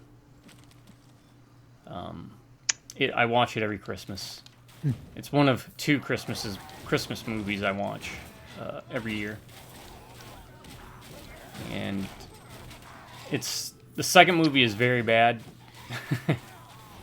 but at least we got a second movie, so. I don't even know if I knew they had a second one. Yeah, it came out like 15 years later, so it got the same kid back, and everything. But Was it one of those, like, no need? There was no need for there was this? no need for it, honestly. The first movie just had there was some good messaging overall. It's kind of like if you like Always Sunny in Philadelphia, where you understand it's funny and these people are jerks and you're not necessarily supposed to identify with them, but you can understand or relate to certain aspects. Bad Santa is basically a more vulgar version of Always Sunny in that regard.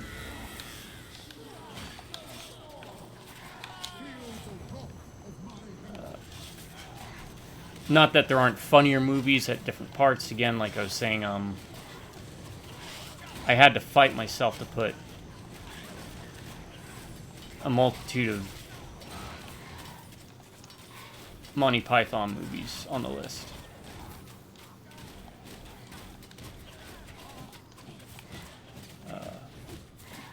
Also, the last movie for John Ritter, I think, and Bernie Mac, maybe? Maybe not Bernie Mac, but I believe it was John Ritter's last film. If you haven't seen it, it's well worth watching, as all these movies are. Except maybe Event Horizon. That's fair. But unlike Die Hard, it is indisputably a Christmas movie. All right, the fourth one, this is one I don't think you would guess because I don't think you've seen it either, was Hail the Conquering Hero. No. If my first movie didn't give it away, I'm a fan of old-timey movies, like a big fan, which is kind of strange compared to everyone else in the family because I don't think anyone out. Mom and Dad may have grown up and watched a lot of these, but I don't really hear them talk about them too much. But it's about a man who always wanted to be in the Marine Corps. And because his dad was in the Marines, and he was a decorated Marine. So he signs up. It's World War II and everything. And, well, he goes through boot camp, but then he gets discharged because he has hay fever. So he's he gets he has hay fever, and they're like, we can't deploy you with hay fever, dude. And so he gets heartbroken. He's at the bar. He's actually on his way home when he runs into a bunch of Marines, active duty, who had just gotten back from a tour over in Germany and everything, fighting in the war. And why am I hurting? Oh, it's just the poison guy again, huh?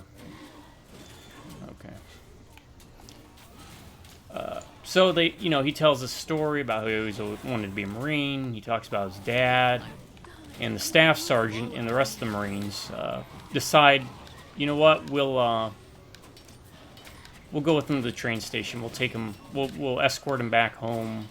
We'll make a bit of a fanfare about it, and maybe,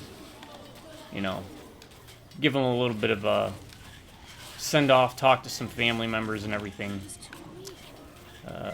Make up some stories. They even decided to give him some stories of stuff they did. Like, one of them talks about how he charged, like, a machine gun nest and everything and whatnot. Well, they kind of get stuck and embroiled in this other issue the town's having, which is they're looking for a new mayor. So, of course, when they start hearing these tales, they start wanting the kid who never made it out of boot camp to run for mayor because they think he's a hero. And it's kind of a comedy, but not like a full-fledged comedy. There's comedic elements to it, but it's kind of serious. It deals with things like PTSD. It deals with stuff like, how far do you push a lie? You push it if it's doing good. If it's doing good, or is even doing good worth lying about it, or sometimes how far do you really wish your dreams would go? Or are they really the dreams you wanted? It's one we'll watch. I probably brutalized that, but it's kind of hard to describe it as anything but, because like I said, it deals with a lot of different themes. But that's kind of the gist of it. I don't know if you can stream it anywhere. I had to buy it off eBay. You had it on the But- pile, I think. Yeah, Right? it's one I have set aside for us to check out. We'll definitely check it out.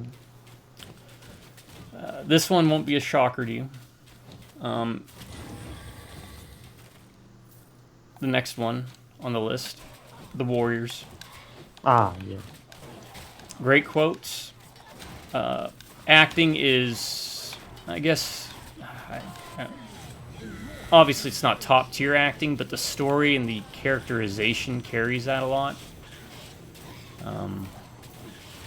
Based on a book, I never read the book, but I hear it's very different than the movie in a lot of ways.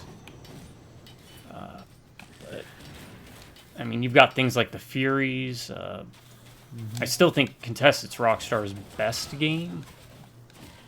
And part of that is because, again, they pull so much from the movie, while also introducing new elements.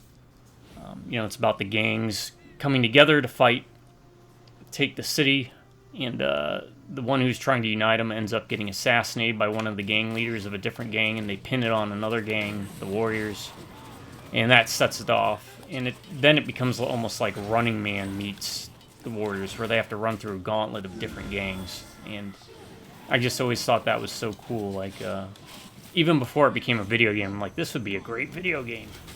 Yeah. To the finale where, Cyrus's gang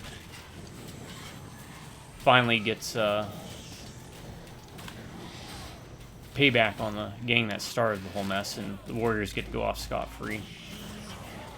It's one where pretty much anyone can die or get into serious health issues, so it's not one of those where you're like, oh, that person's gonna live. Because they're the hero. Anyone at any time. Anyone at any time. Yeah, And- it's oh, sorry. It's a period piece, so you still get to see a lot of like the 70s. Like they use a radio broadcaster to signal to all the gangs that there's a hunt out for the Warriors. And again, like these aren't good people. Like the Warriors are a gang. Ajax tries to rape a girl in the park. So it's like even in the gang, there's inter-gang conflict. And sure, the characters are more or less surface level in their characterization, but it works because they're The gangs themselves are almost characters. exact. Yeah, that's a great way to put it. Is that the gangs themselves are also characters all their own, Hardest thing I'm going to say today. as they have different themes. Like the Furies wearing Kiss makeup, and then also running around in like baseball cleats with bats. And I just thought of this. The cool thing that ties our two lists together. Two iconic lines from two of our movies that were ad-libbed.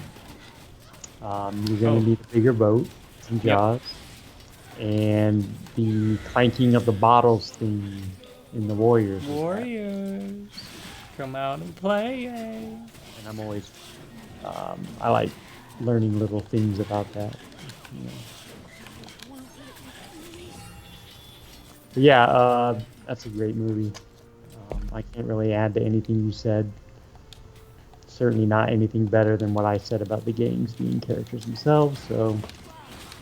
And the soundtrack again. I love. Oh yeah, yeah. The soundtrack's the aesthetic is very. One of those aesthetic movies where it's just I guess I like dreary movies a lot. oozes style. All right, so after the Warriors, this is another one. This one I would say would be controversial for some because I can acknowledge it's not the greatest movie ever made, but again, piggybacking off your style statement, Ravenous. Horror, comedy, Ow. Yeah, this guy is, I'll just pop this guy right there.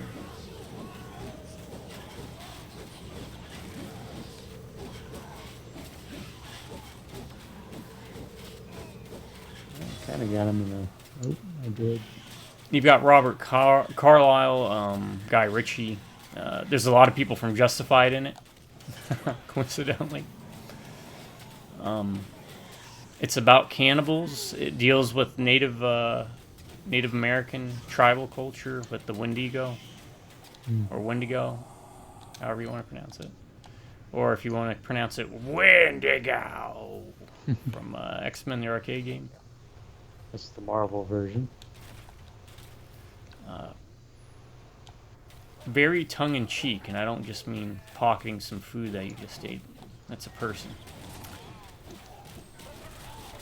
The setting, the tone, the setting being that one you don't really see a whole lot of anymore, really. I think it was what, the Mexican-American War? Around there. Not gonna lie to you. We so need to watch this though, because we keep mentioning it. It's been a while since I've seen it, but we really do need to watch that next time we're back. And again, the soundtrack. Boyd's song to me is just, whenever I hear it, it's just wonderful. That's one advantage you have over me when talking about these movies is I will be oblivious to like movie themes. Oh, okay, yeah. Same with video games. I mean, yeah. a good soundtrack will always win a place in my heart. Like I could recognize like the safe room music in Resident Evil, but some people know like individual game specific songs, Save rooms, moments, and it's like even the difference in save rooms. I might be able to guess some, but I appreciate it. I don't. And the same with movies. Like I couldn't tell you what, just for modern movies, the Avengers theme is. But if I heard it, I'd probably be probably know. Yeah. What about Superman? Yeah. What was Superman's theme? Do you remember? No, I don't. Dun, Something dun, like dun, Vader. dun, Oh yeah, dun, okay. dun, dun, dun, dun, dun, dun, dun, dun, dun, dun, dun. But like Raiders and Jaws, stuff that obvious. I'll remember. But anyway, What was Jaws? What? The dun, dun, dun. Yeah, I know that's. No, No, I mean compositionally, it's. Halloween. Yeah, Halloween would be a good one. But anyway, Jaws is like 2 notes. Yeah, I'm kidding. It was a brilliant use of 2 notes. Better than I could do. That's true. Simplicity, right? Yeah. You don't need all these complex chords to make a good song. I don't know. Was that a John Williams score? I don't remember. But whoever it was, he probably just. I imagine he's got his hand on his cheek. He doesn't know what he's gonna do, and he just starts hitting keys on the piano. And he's like, "Oh, wait." That's it. Or someone comes in and is like, "That's brilliant." He's like, "Oh yeah." Yeah. That's. Anyway, the next one, because you did pick The Thing, and thinking about I needed to put that in the horror movie list that we'll be doing anyways, is Big Trouble in Little China. But I can go with. This I mean, Prince of Darkness is also up there. Assault on Precinct 13. I'm a big John Carpenter fan. But I went Big Trouble in Little China because, kind of like with Ravenous, it takes multiple genres and mashes it together. This time it takes like a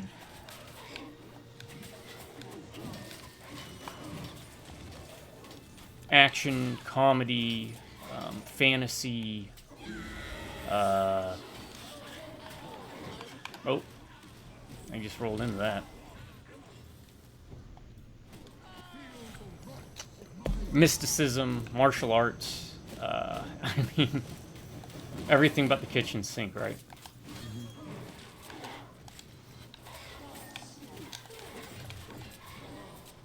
Great effects. Amazing effects. Jack Burton is an amazing protagonist as a character. He shares that role. He's not just the only main protagonist. But he's not like action hero style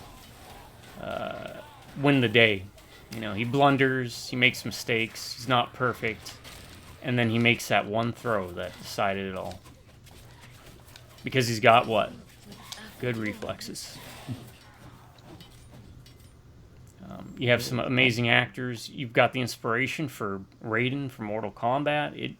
It's a movie that, because it wasn't contained to one genre, it was able to impact multiple fields of entertainment. Mm-hmm. Whether it's a role-playing game or other movies or video games. And I believe it was originally, he wanted it to be a Western. Which kind of like, I've noticed is a theme with a lot of Carpenter's stuff. Because Assault on Precinct 13, he wanted to be a zombie movie. But they were like, we have zombie movies. Stop trying to be George Romero. You're not going to be George Romero. He's like, fine. Criminals that are basically drug addict zombies. That's basically what the original Assault on Precinct 13 was. But Big Trouble in Little China is... it's a fun movie that when it comes on, I do have to watch it because it's just entertaining all throughout. A lot of creative ideas that really influenced a lot of different mediums. Like the three different brothers, Thunder, Lightning, and Storm, I think. Can't remember. No, they And then, of course, you have things never... There is never any explanation for, other than this is an ancient Chinese demon sorcerer that makes a pact with monsters. So, like, you have that furry, you know, Harry and the Hendersons suited monster at the, you know, kidnapping Kim Cattrall. Who, that's always great when she introduces herself. I forgot her name. I've seen so many times, but and she keeps repeating. She keeps saying her name and how she's a reporter. And that's kind of the inside joke, because no one asked. And even though she knows everyone there but Kurt Russell's character, she still announces who she is. And Lopan. Lopan. Inspiration for Shang Tsung. Oh my god, yeah, I forgot his name. Because he is in Sleeping Dogs. He's in Sleeping Dogs, yep. He's in, if you're looking for a movie, he's in Balls of Fury. And tons of other stuff, you know. He's been a character actor. He's in Everything Everywhere All at Once. Okay, that's right, yep. Yep.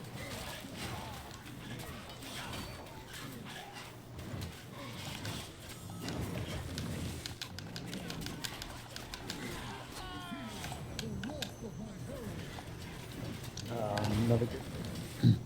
Hell, you and I could probably just make a top 10 off Carpenter. Maybe we'll do that. We'll list them into an order, you know.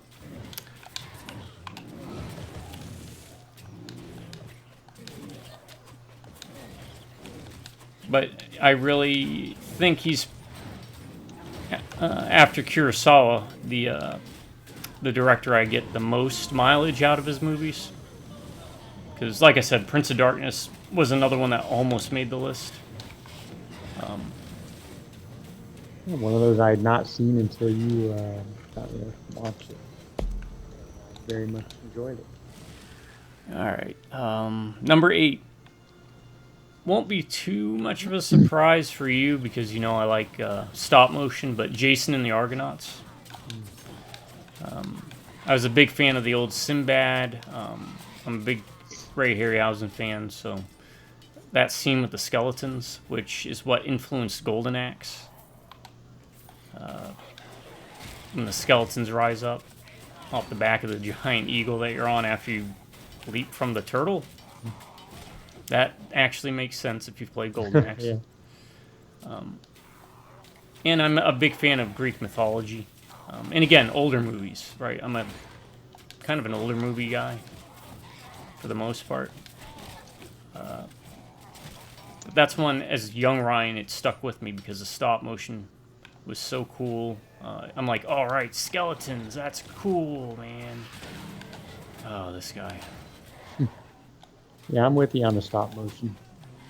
Absolutely. Feel the wrath of my hand.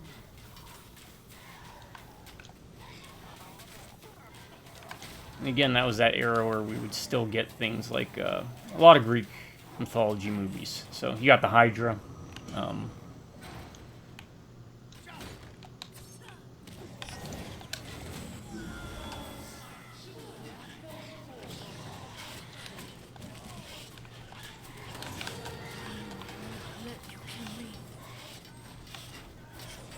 Trying not to die so my summons can last, because if I die, then my summons go. My summons seem to be doing a lot of damage. I'm trying to actually maneuver around a little bit more and just straight up get them. It's hard when my guy just wants to hit people.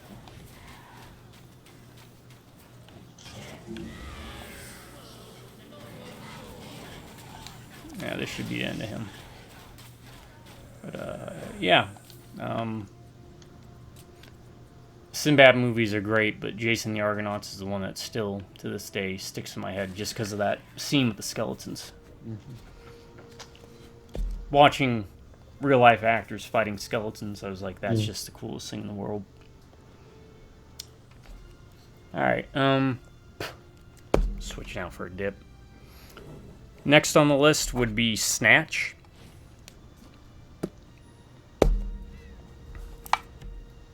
It's just fast-paced, crazy. I like gangster movies, and it, deals with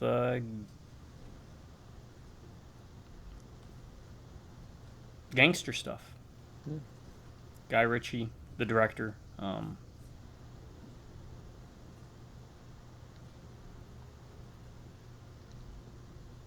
In correction for Ravenous, it was Guy Pearce, not Guy Ritchie. I think I said Guy Ritchie there too. But they both named Guy, right? Yeah. But you had a stellar cast, and it's, I'd say Jason Statham was one of his best roles. Brad Pitt did amazing. And it's one of those, it's not just a regular gangster movie, it has twists and turns.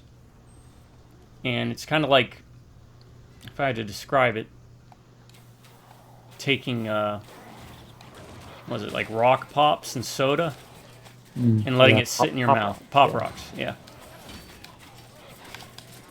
I have not seen it, but that sounds like a good description from what I've heard from you. I mean, Lock, Stock, Two Smoking Barrels was great. Revolver was great. But Snatch is the one where, I mean, all the characters in that. Things like Bullet Tooth Tony, the Russian.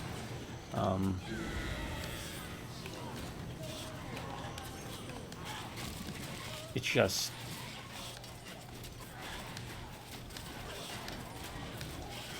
I don't have the energy. It's like riding a roller coaster. There's action, but not in the sense of your typical Jason Statham action movies that you'd see happen later.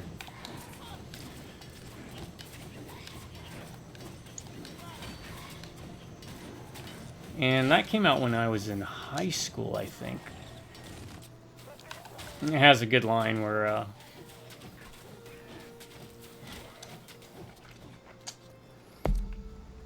I won't spoil it, but it's about a certain getaway driver, and he's like, what is he going to get away from? Because he's really big. Oh, man,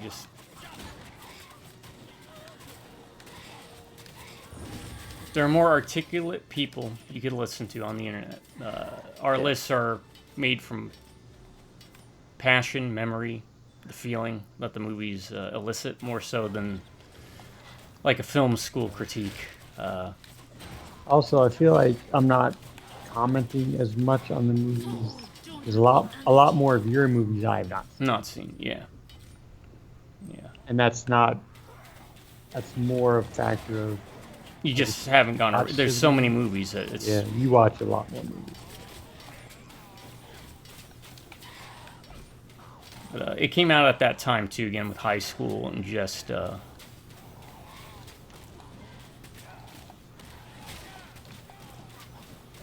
Being a big fan of those, Scarface I always liked. It was a good movie. A bit overrated, but definitely overquoted. But Snatch just had a much different tone. Because he had so many different main characters, you didn't really feel beholden to one. So then even if you didn't like certain parts of the movie, there was always someone in that movie that you could follow and track with and be like, this is my plot line. This is the one I want to follow. And I think that's what made that movie so successful, is it kind of gave you... it's actually funny because it's almost like what was it, Rashugan? The name is familiar to me.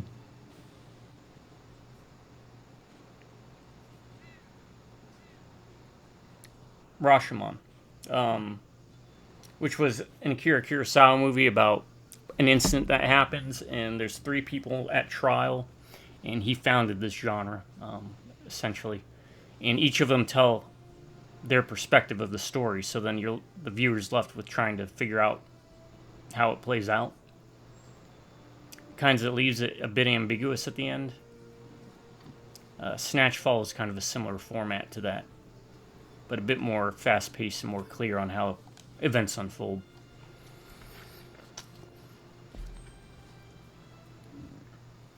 And the last movie, since we're here at the Forges of Nuln, dealing with a steam tank apparently, Oh, well. is Royal Tenenbaums. I had to put one of his movies on the list. I mean, he's lacked Wes Anderson? Wes Anderson, which there's a familiarity, right? There was another Wes Anderson who did Event Horizon, right? Paul Wes Anderson? Paul, yeah. Yeah. Paul Wes Anderson. Oh, crap. Yeah. Give up. I didn't have an option. Yeah, I didn't either. Yeah, it's one of those you have to do in one try. But the Royal Tenenbaums... Well, we have a time we can look at our stuff again. Yeah. It's a Wes Anderson movie, and it's one of his best. I know his more recent stuff has not been very good, and I've been a fan of his stuff for a long time. But the Royal Tenenbaums just had an amazing cast. The story was...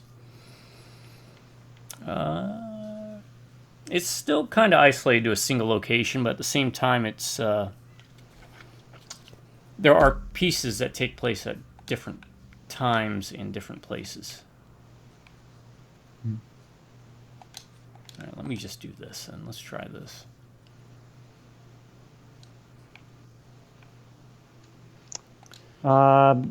He did, I think, Grand Budapest Hotel, right? Grand Budapest Hotel. He did what was that one with the fox? Yeah, George Clooney. Wasn't George Clooney was in it. Yeah. Fantastic Mr. Fox, Life Aquatic, Darjeeling Limited, Moonrise Kingdom, Rushmore, Bottle Rocket, Isle of Dogs, which is a great one. But the family dynamics in the Royal Tenenbaums really mesh well with my style of humor. Even though I am... the tippity top of humor for me is the Three Stooges. It's why it's a mad. It's 5 mads. World is one of my honorable mentions. Ensemble cast as well, much like the Royal Tenenbaums. They share similarities, but different in the fact of how the pacing is handled because it's a Wes Anderson film.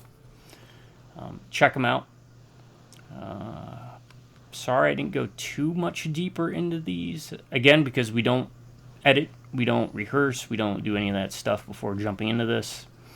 We want to give you our honest-to-God feeling and opinion and thoughts at the moments that we have them.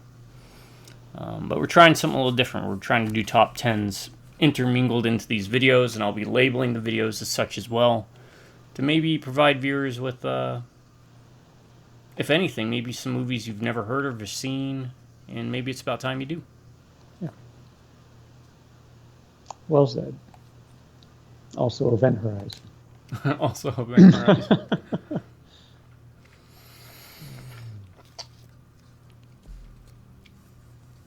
What am I doing? What am I looking for? Yeah, I don't even know what I'm trying to go for now. This is going to be the hurdle.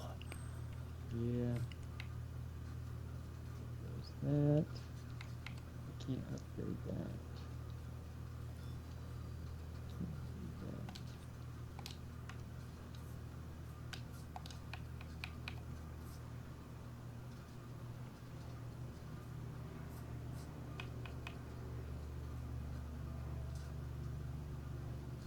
Maybe. What does this do? So there's a lot of damage right there. Alright.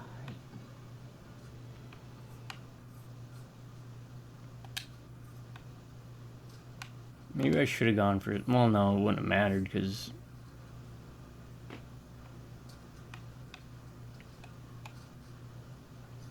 Maybe yes.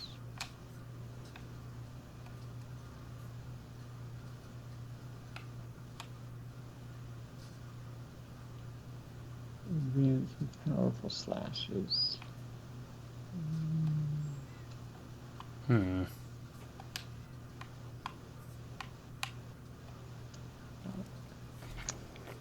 tell me I can't do that. if we don't get it this next couple tries, I'm going to create a different set of skills Okay. and see if I can give us like regen, health regen and stuff. If that helps.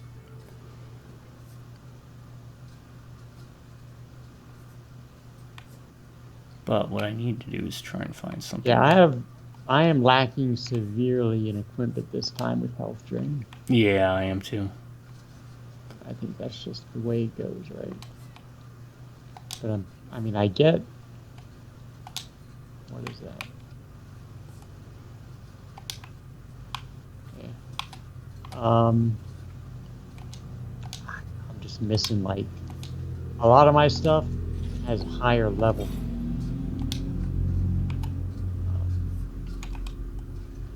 I want to add that. Why can't I add that? If I take this away.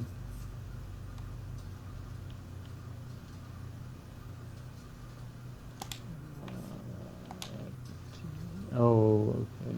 I'm missing a lot. Okay. Well, that just sucks.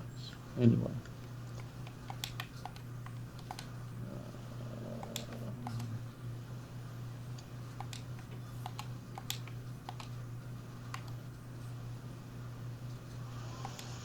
Minus 5%, plus 5 with quality, movement, speed, damage 30% for that. That's good. Experience, I need that until I can upgrade stuff.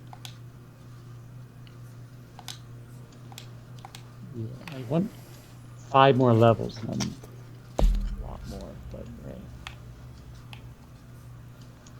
But that's our top 10 movie lists, live action.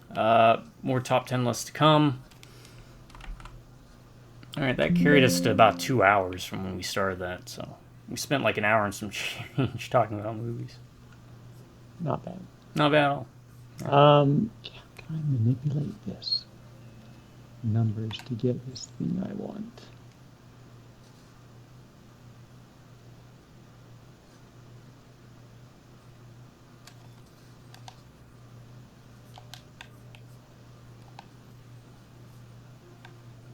I'll just stick with it for now.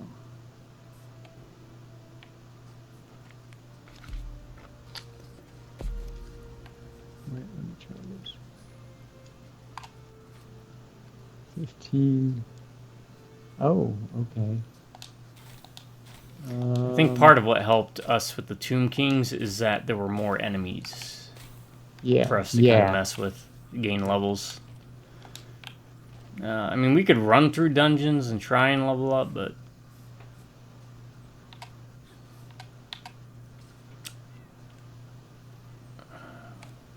the problem is we didn't get enough time to kind of figure out how the boss worked. Yeah. I mean, let's just give it another shot. Right? Yeah. I have 7.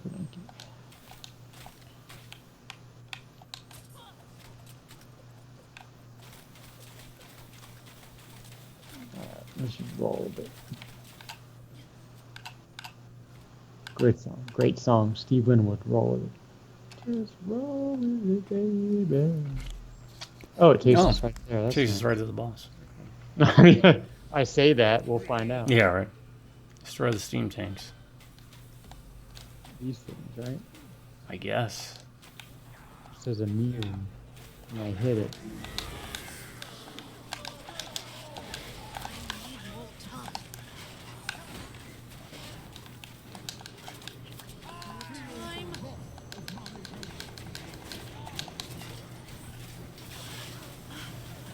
Oh, I just died.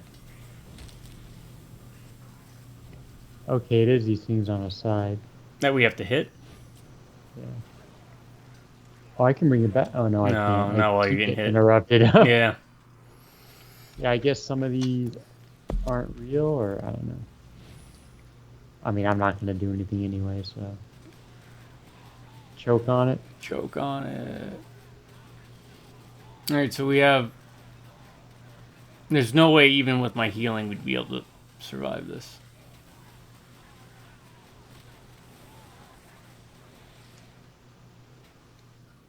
So even if you made a new, Yeah, and I had healing stuff instead. yeah, that was pretty fast. I'm gonna knock it down. We'll try it one more time.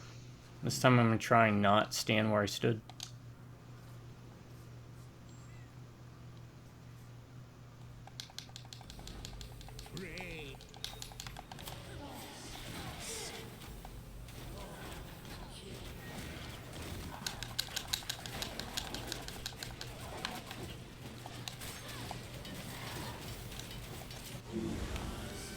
Are these not? Is there a certain point where? I think so.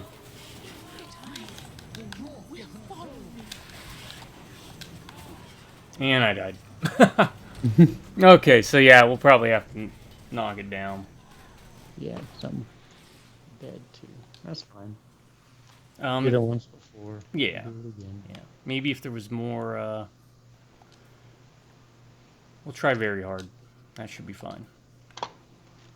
Maybe if we had more levels to go through to get more enemies to level up. Because again, if this is the last boss of this DLC, it was much, much shorter than the Tomb Kings even.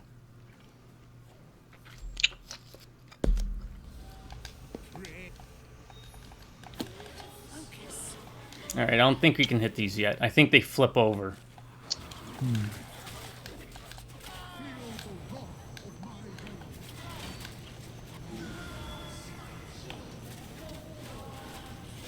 Oh yeah, look at that. They're...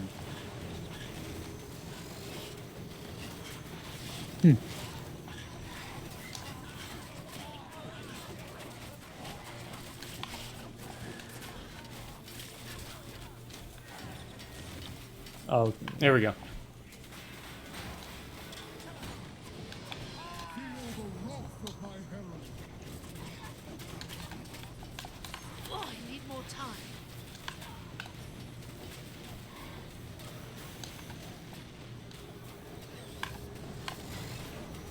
I'm hurt.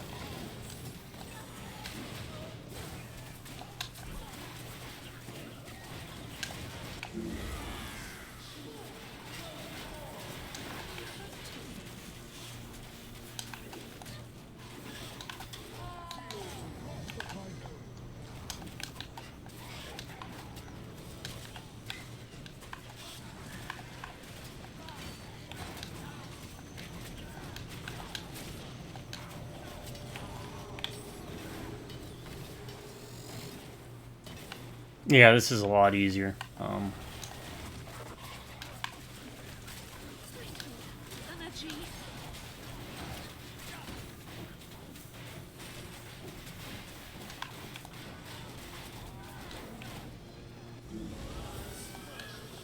wrath of my helmet.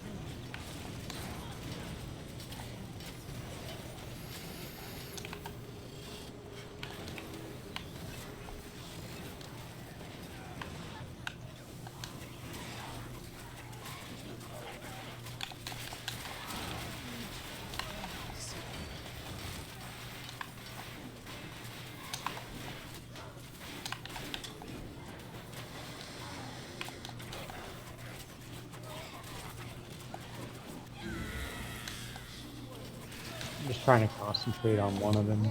Yeah, that's a good tactic.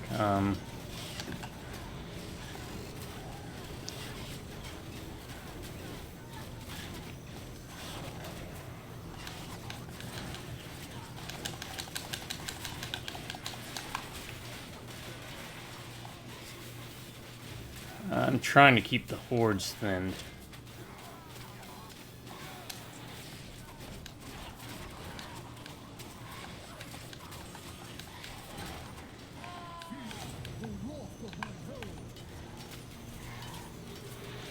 Quite a jump between.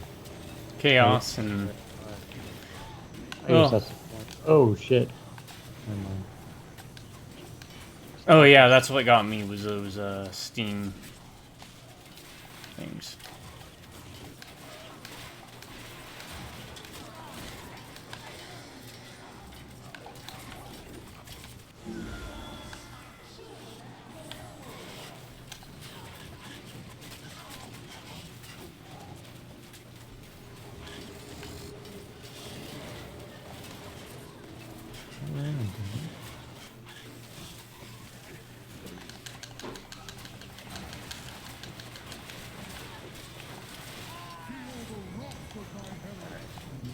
One down. One down. Yep.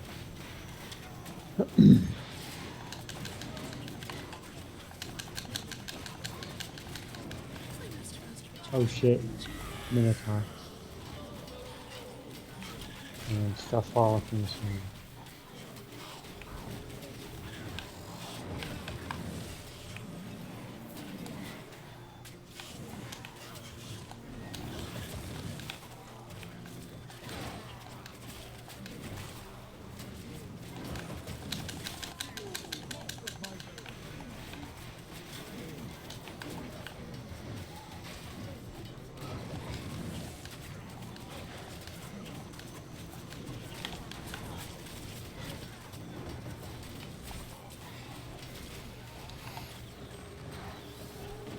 Yeah, I think just what hurts is levels.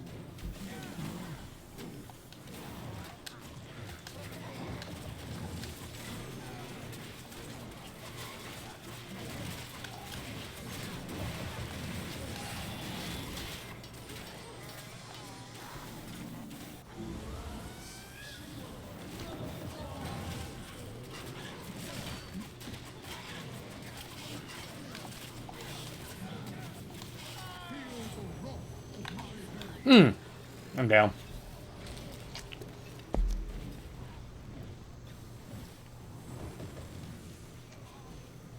Did I get you? Yep, got me. I got lucky there. Yep, There was a good job. break in it creeps up on you still. Yeah, yeah. I am also squishier. Much squishier.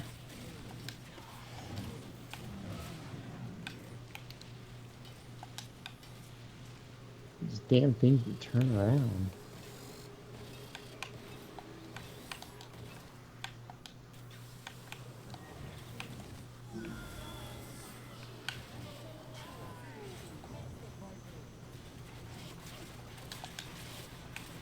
I'm probably gonna go down at some point. Oh, let me do this.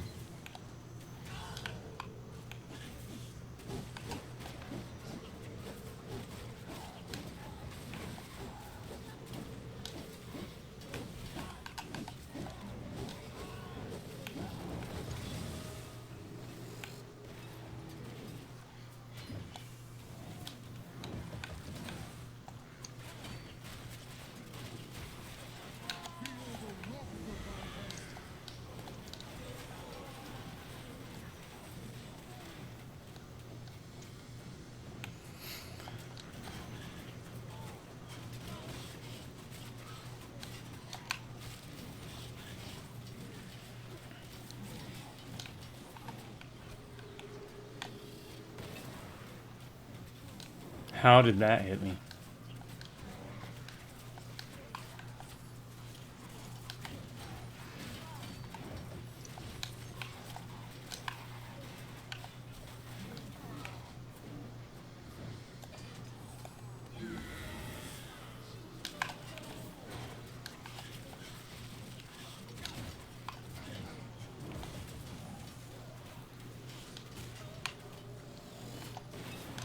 And once Oh again, my god, how did it hit me? the normal, sorry we're not talking. Yeah, sorry we're not talking. Ah, shit. I keep forgetting about the Steam thing. Oh, don't leave. Jerks.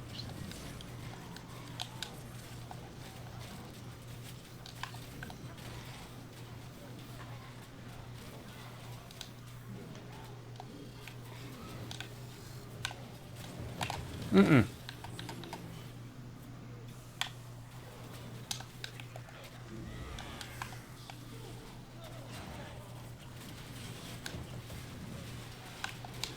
Two of them down.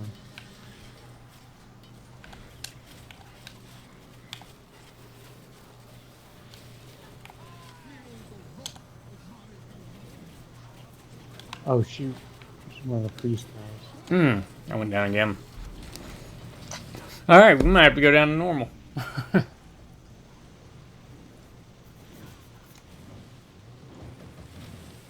Damn.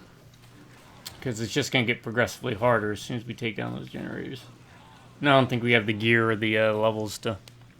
Let's just go down to normal and kill these guys. Alright. I'm fine with it. So this is probably the last boss. I think so. Yeah. Let's do Feels normal. like it, right? I went up a level though, so I think Alright, so we're going down to hard. Which we have not been since... let me... Can I equip that now? we started our first run through Chaosbane. No. That's so bad. I'm just gonna do this. Because games should first and foremost be fun, folks. Yeah. And could we eventually get it on very hard? Probably. No way in heck we get on Chaos 1. I'm going to tell you that now. I'm just doing some manipulating.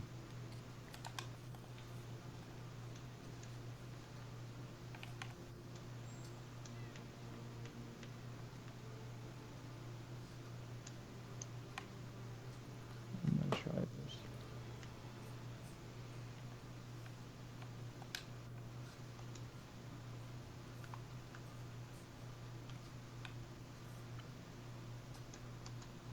Alright, screw it. Let's go.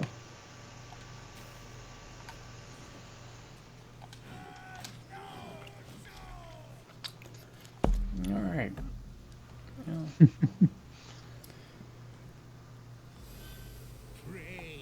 Yeah. Yeah. Yeah. We got you, buddy.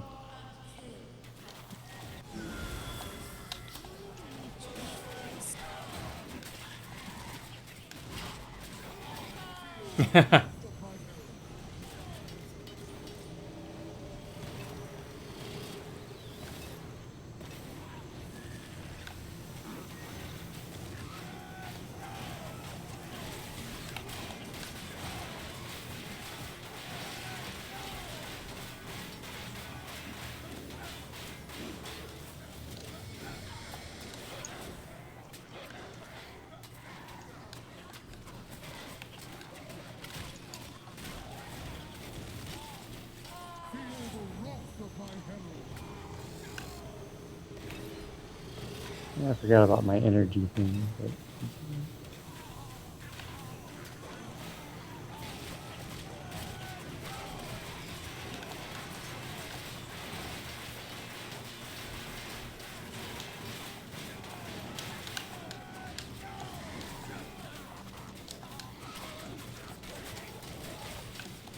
I forgot about moving and shooting.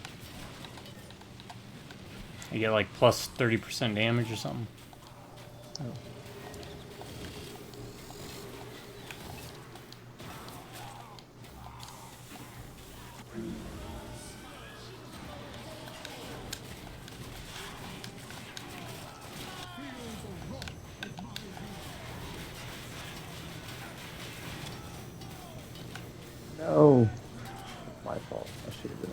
Oh, it's fine. I think we got this.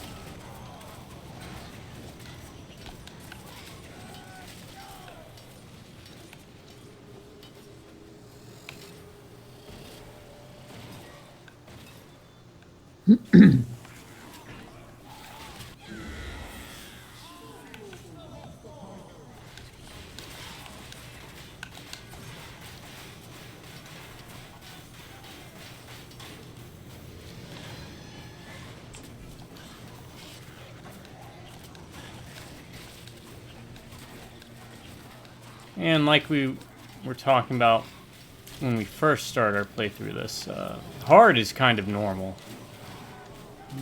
Or it feels like it's normal.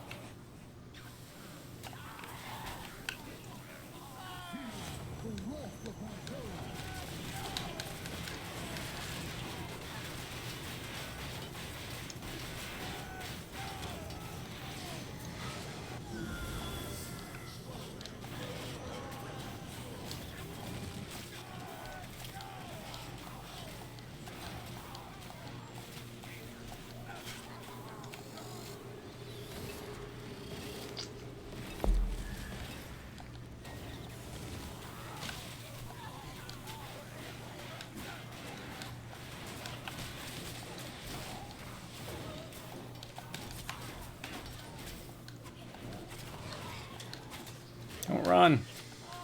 You're easy to beat now. Don't run. Alright, now the Minotaur shows up.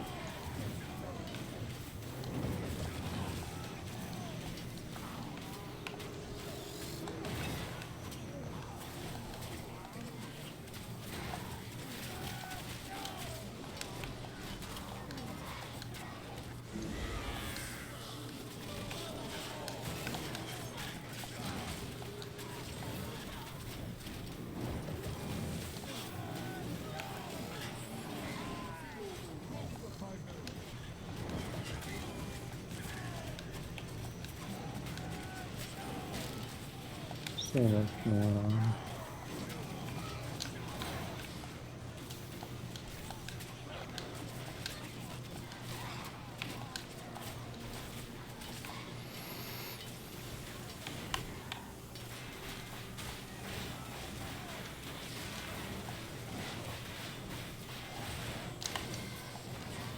Alright, there's 3 of them down. Yep, now we can focus on these down here.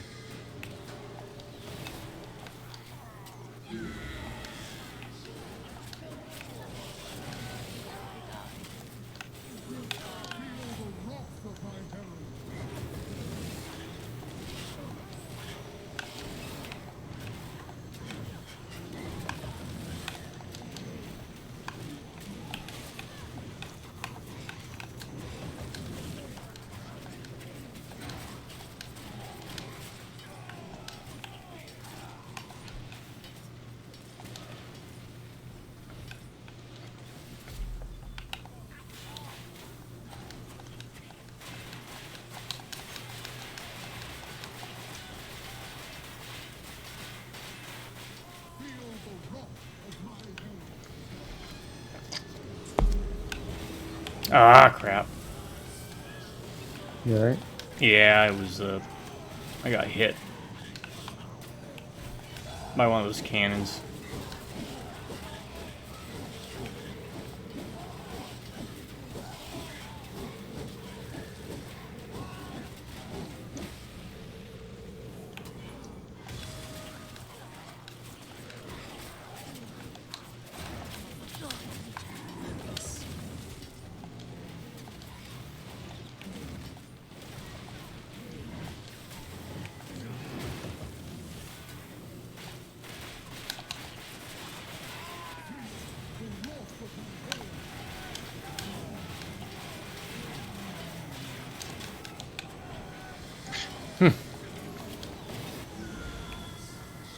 They know what they're doing.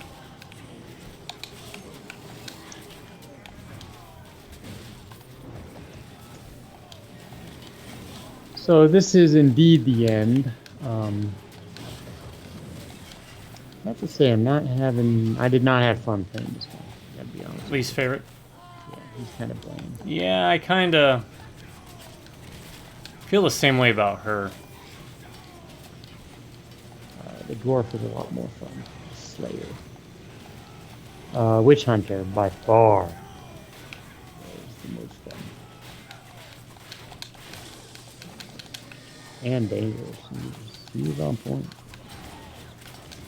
This guy, I mean, I'd probably feel better if we had more, like you said, leveling up time with him. But, Because the other two classes, I think we leveled max or close to max. yeah, we were, yeah, definitely. So no fault of the game, really. Just, you know, maybe this was just the last DLC they added. This was, I believe, yeah. Little... But, and certain characters click with certain players. Yeah.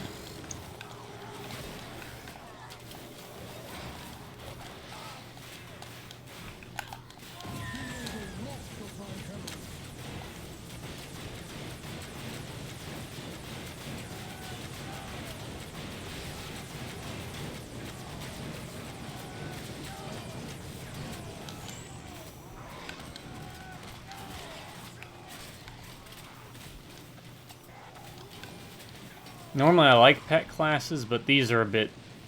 I wish you could direct them a bit more. So I could tell them to kind of direct... to attack these things. But I guess that'd be OP, because I don't think they die unless I die. But the turrets were better in that regard. I was about to say, did they just give up? If only.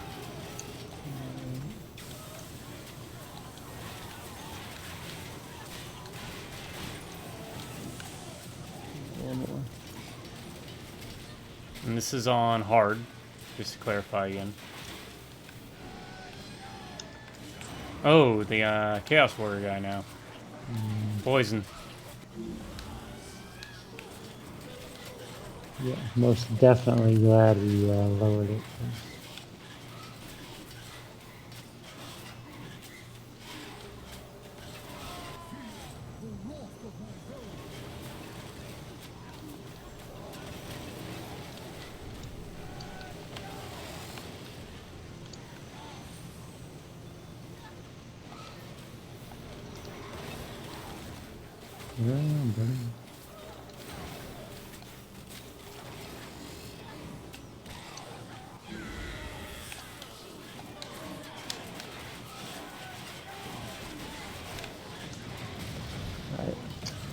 That should be it.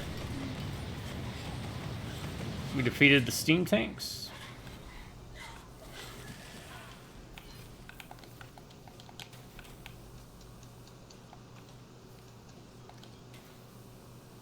Leave the foundry. Okay. And speak to Falk. Hold on. Let's see if we can do this. Change it back to Chaos 1. The Empire actually not.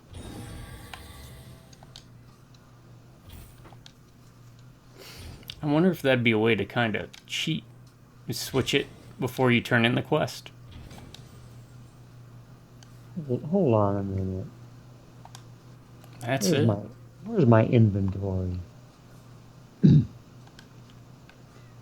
Did you see what it gave us? Something called a poison pouch. Yep. What was that? Poison pouch. It's general skills. Physical damage from skills has a chance to poison enemies. Poison damage is increased.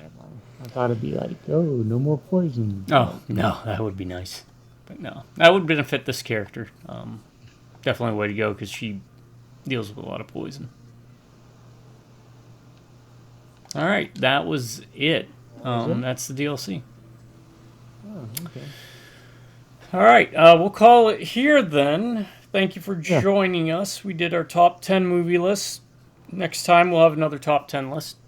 We'll also have a different game. That game, I think we've agreed upon, is what? Fear 3? Fear 3, I think. Yes, we'll do Fear 3. Well, I mean, I was saying yes. You were asking and I was saying. If not Fear 3, we'll try and pull out something else, because we're not sure if Fear 3 will work. We'll see if we can get it to work. Yeah. Something come up. But yeah, this is Warhammer Chaosbane. It's a good game. The main campaign's fun. The Tomb King's DLC's fun. Null was okay. Short. You didn't really care too much about what was going on. I mean, we skipped through all the dialogue, but the main meat of the game was the main campaign with Magnus and all that. And Teclis teleporting everywhere. But, and the Witch Hunter and Slayer Dwarf on my end were both very fun to play. Very fun to play. And both of the elves sucked. Because I hate elves. They're garbage. Always. The Dwarf Engineer was fun. A lot more fun. The summons worked a lot more interestingly. But still, fun game. Easy game if you want to play even on hard. It only starts to get more difficult when you get to things like very hard or Chaos 1 especially. But Chaos 1's really something you want to try when you've played through with a character once or twice on normal or hard. But we were feeling spicy. As you can tell, that's why we had to drop back to hard to beat this last boss here. But that's mostly due to level scaling and everything. But this is like a mini campaign, if anything. Well worth the price. It's very affordable, even when not on sale. But I'd always recommend games on sale, because then you get everything for like $5. And whether you're new to Warhammer or not, this is a good introduction to it. And even if you don't care anything about the lore, it's just a fun game to mindlessly waste, especially with friends. Yep. So on the Ryan's rating system, is it boring? It gets a little boring towards the end, but for the most part, it's kind of a strength because you don't have to really think. It allows you to have conversations and be absent-minded a little bit, so it kind of helps. Probably gets the most boring when, like you were saying, a little bit in a way, if you're playing a character that you're not really vibing with. Yeah. But still, overall, not boring. Gets 1 thumbs up, green check mark. A stands for awesome. It's Warhammer. Warhammer Fantasy specifically. Warhammer Fantasy Battles. Makes it awesome automatically. So that's a 2nd thumbs up. It's 2nd green check mark. And is it dumb? There's some dumb stuff.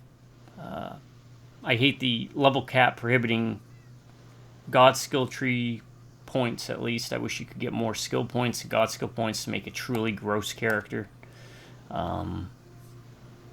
I don't mind the points available system. That's fine. The boss in this was kind of bull. Pun intended with the Minotaur. But overall, it wasn't too dumb. And it has Tomb Kings, and you don't see them much, even if you can't play as them. We fought a giant scorpion, fought a giant statue of death. The Tomb King boss was pretty fun to fight. Yeah. This DLC was definitely the weakest part. But overall, not dumb. It gets a 3rd thumbs up because we're all good Gene Stealer boys and girls. And a 3rd green check mark, so it passes. All right. And on my scale, was I entertained? Yes. Was I entertained? All right, everybody, we're going to call it here. To subscribers, y'all stay awesome. You have an amazing day. Enjoy by Rubnik and Beers. We'll catch you next time. Until then, y'all have a good morning, a good afternoon, and a good night. Night, everyone.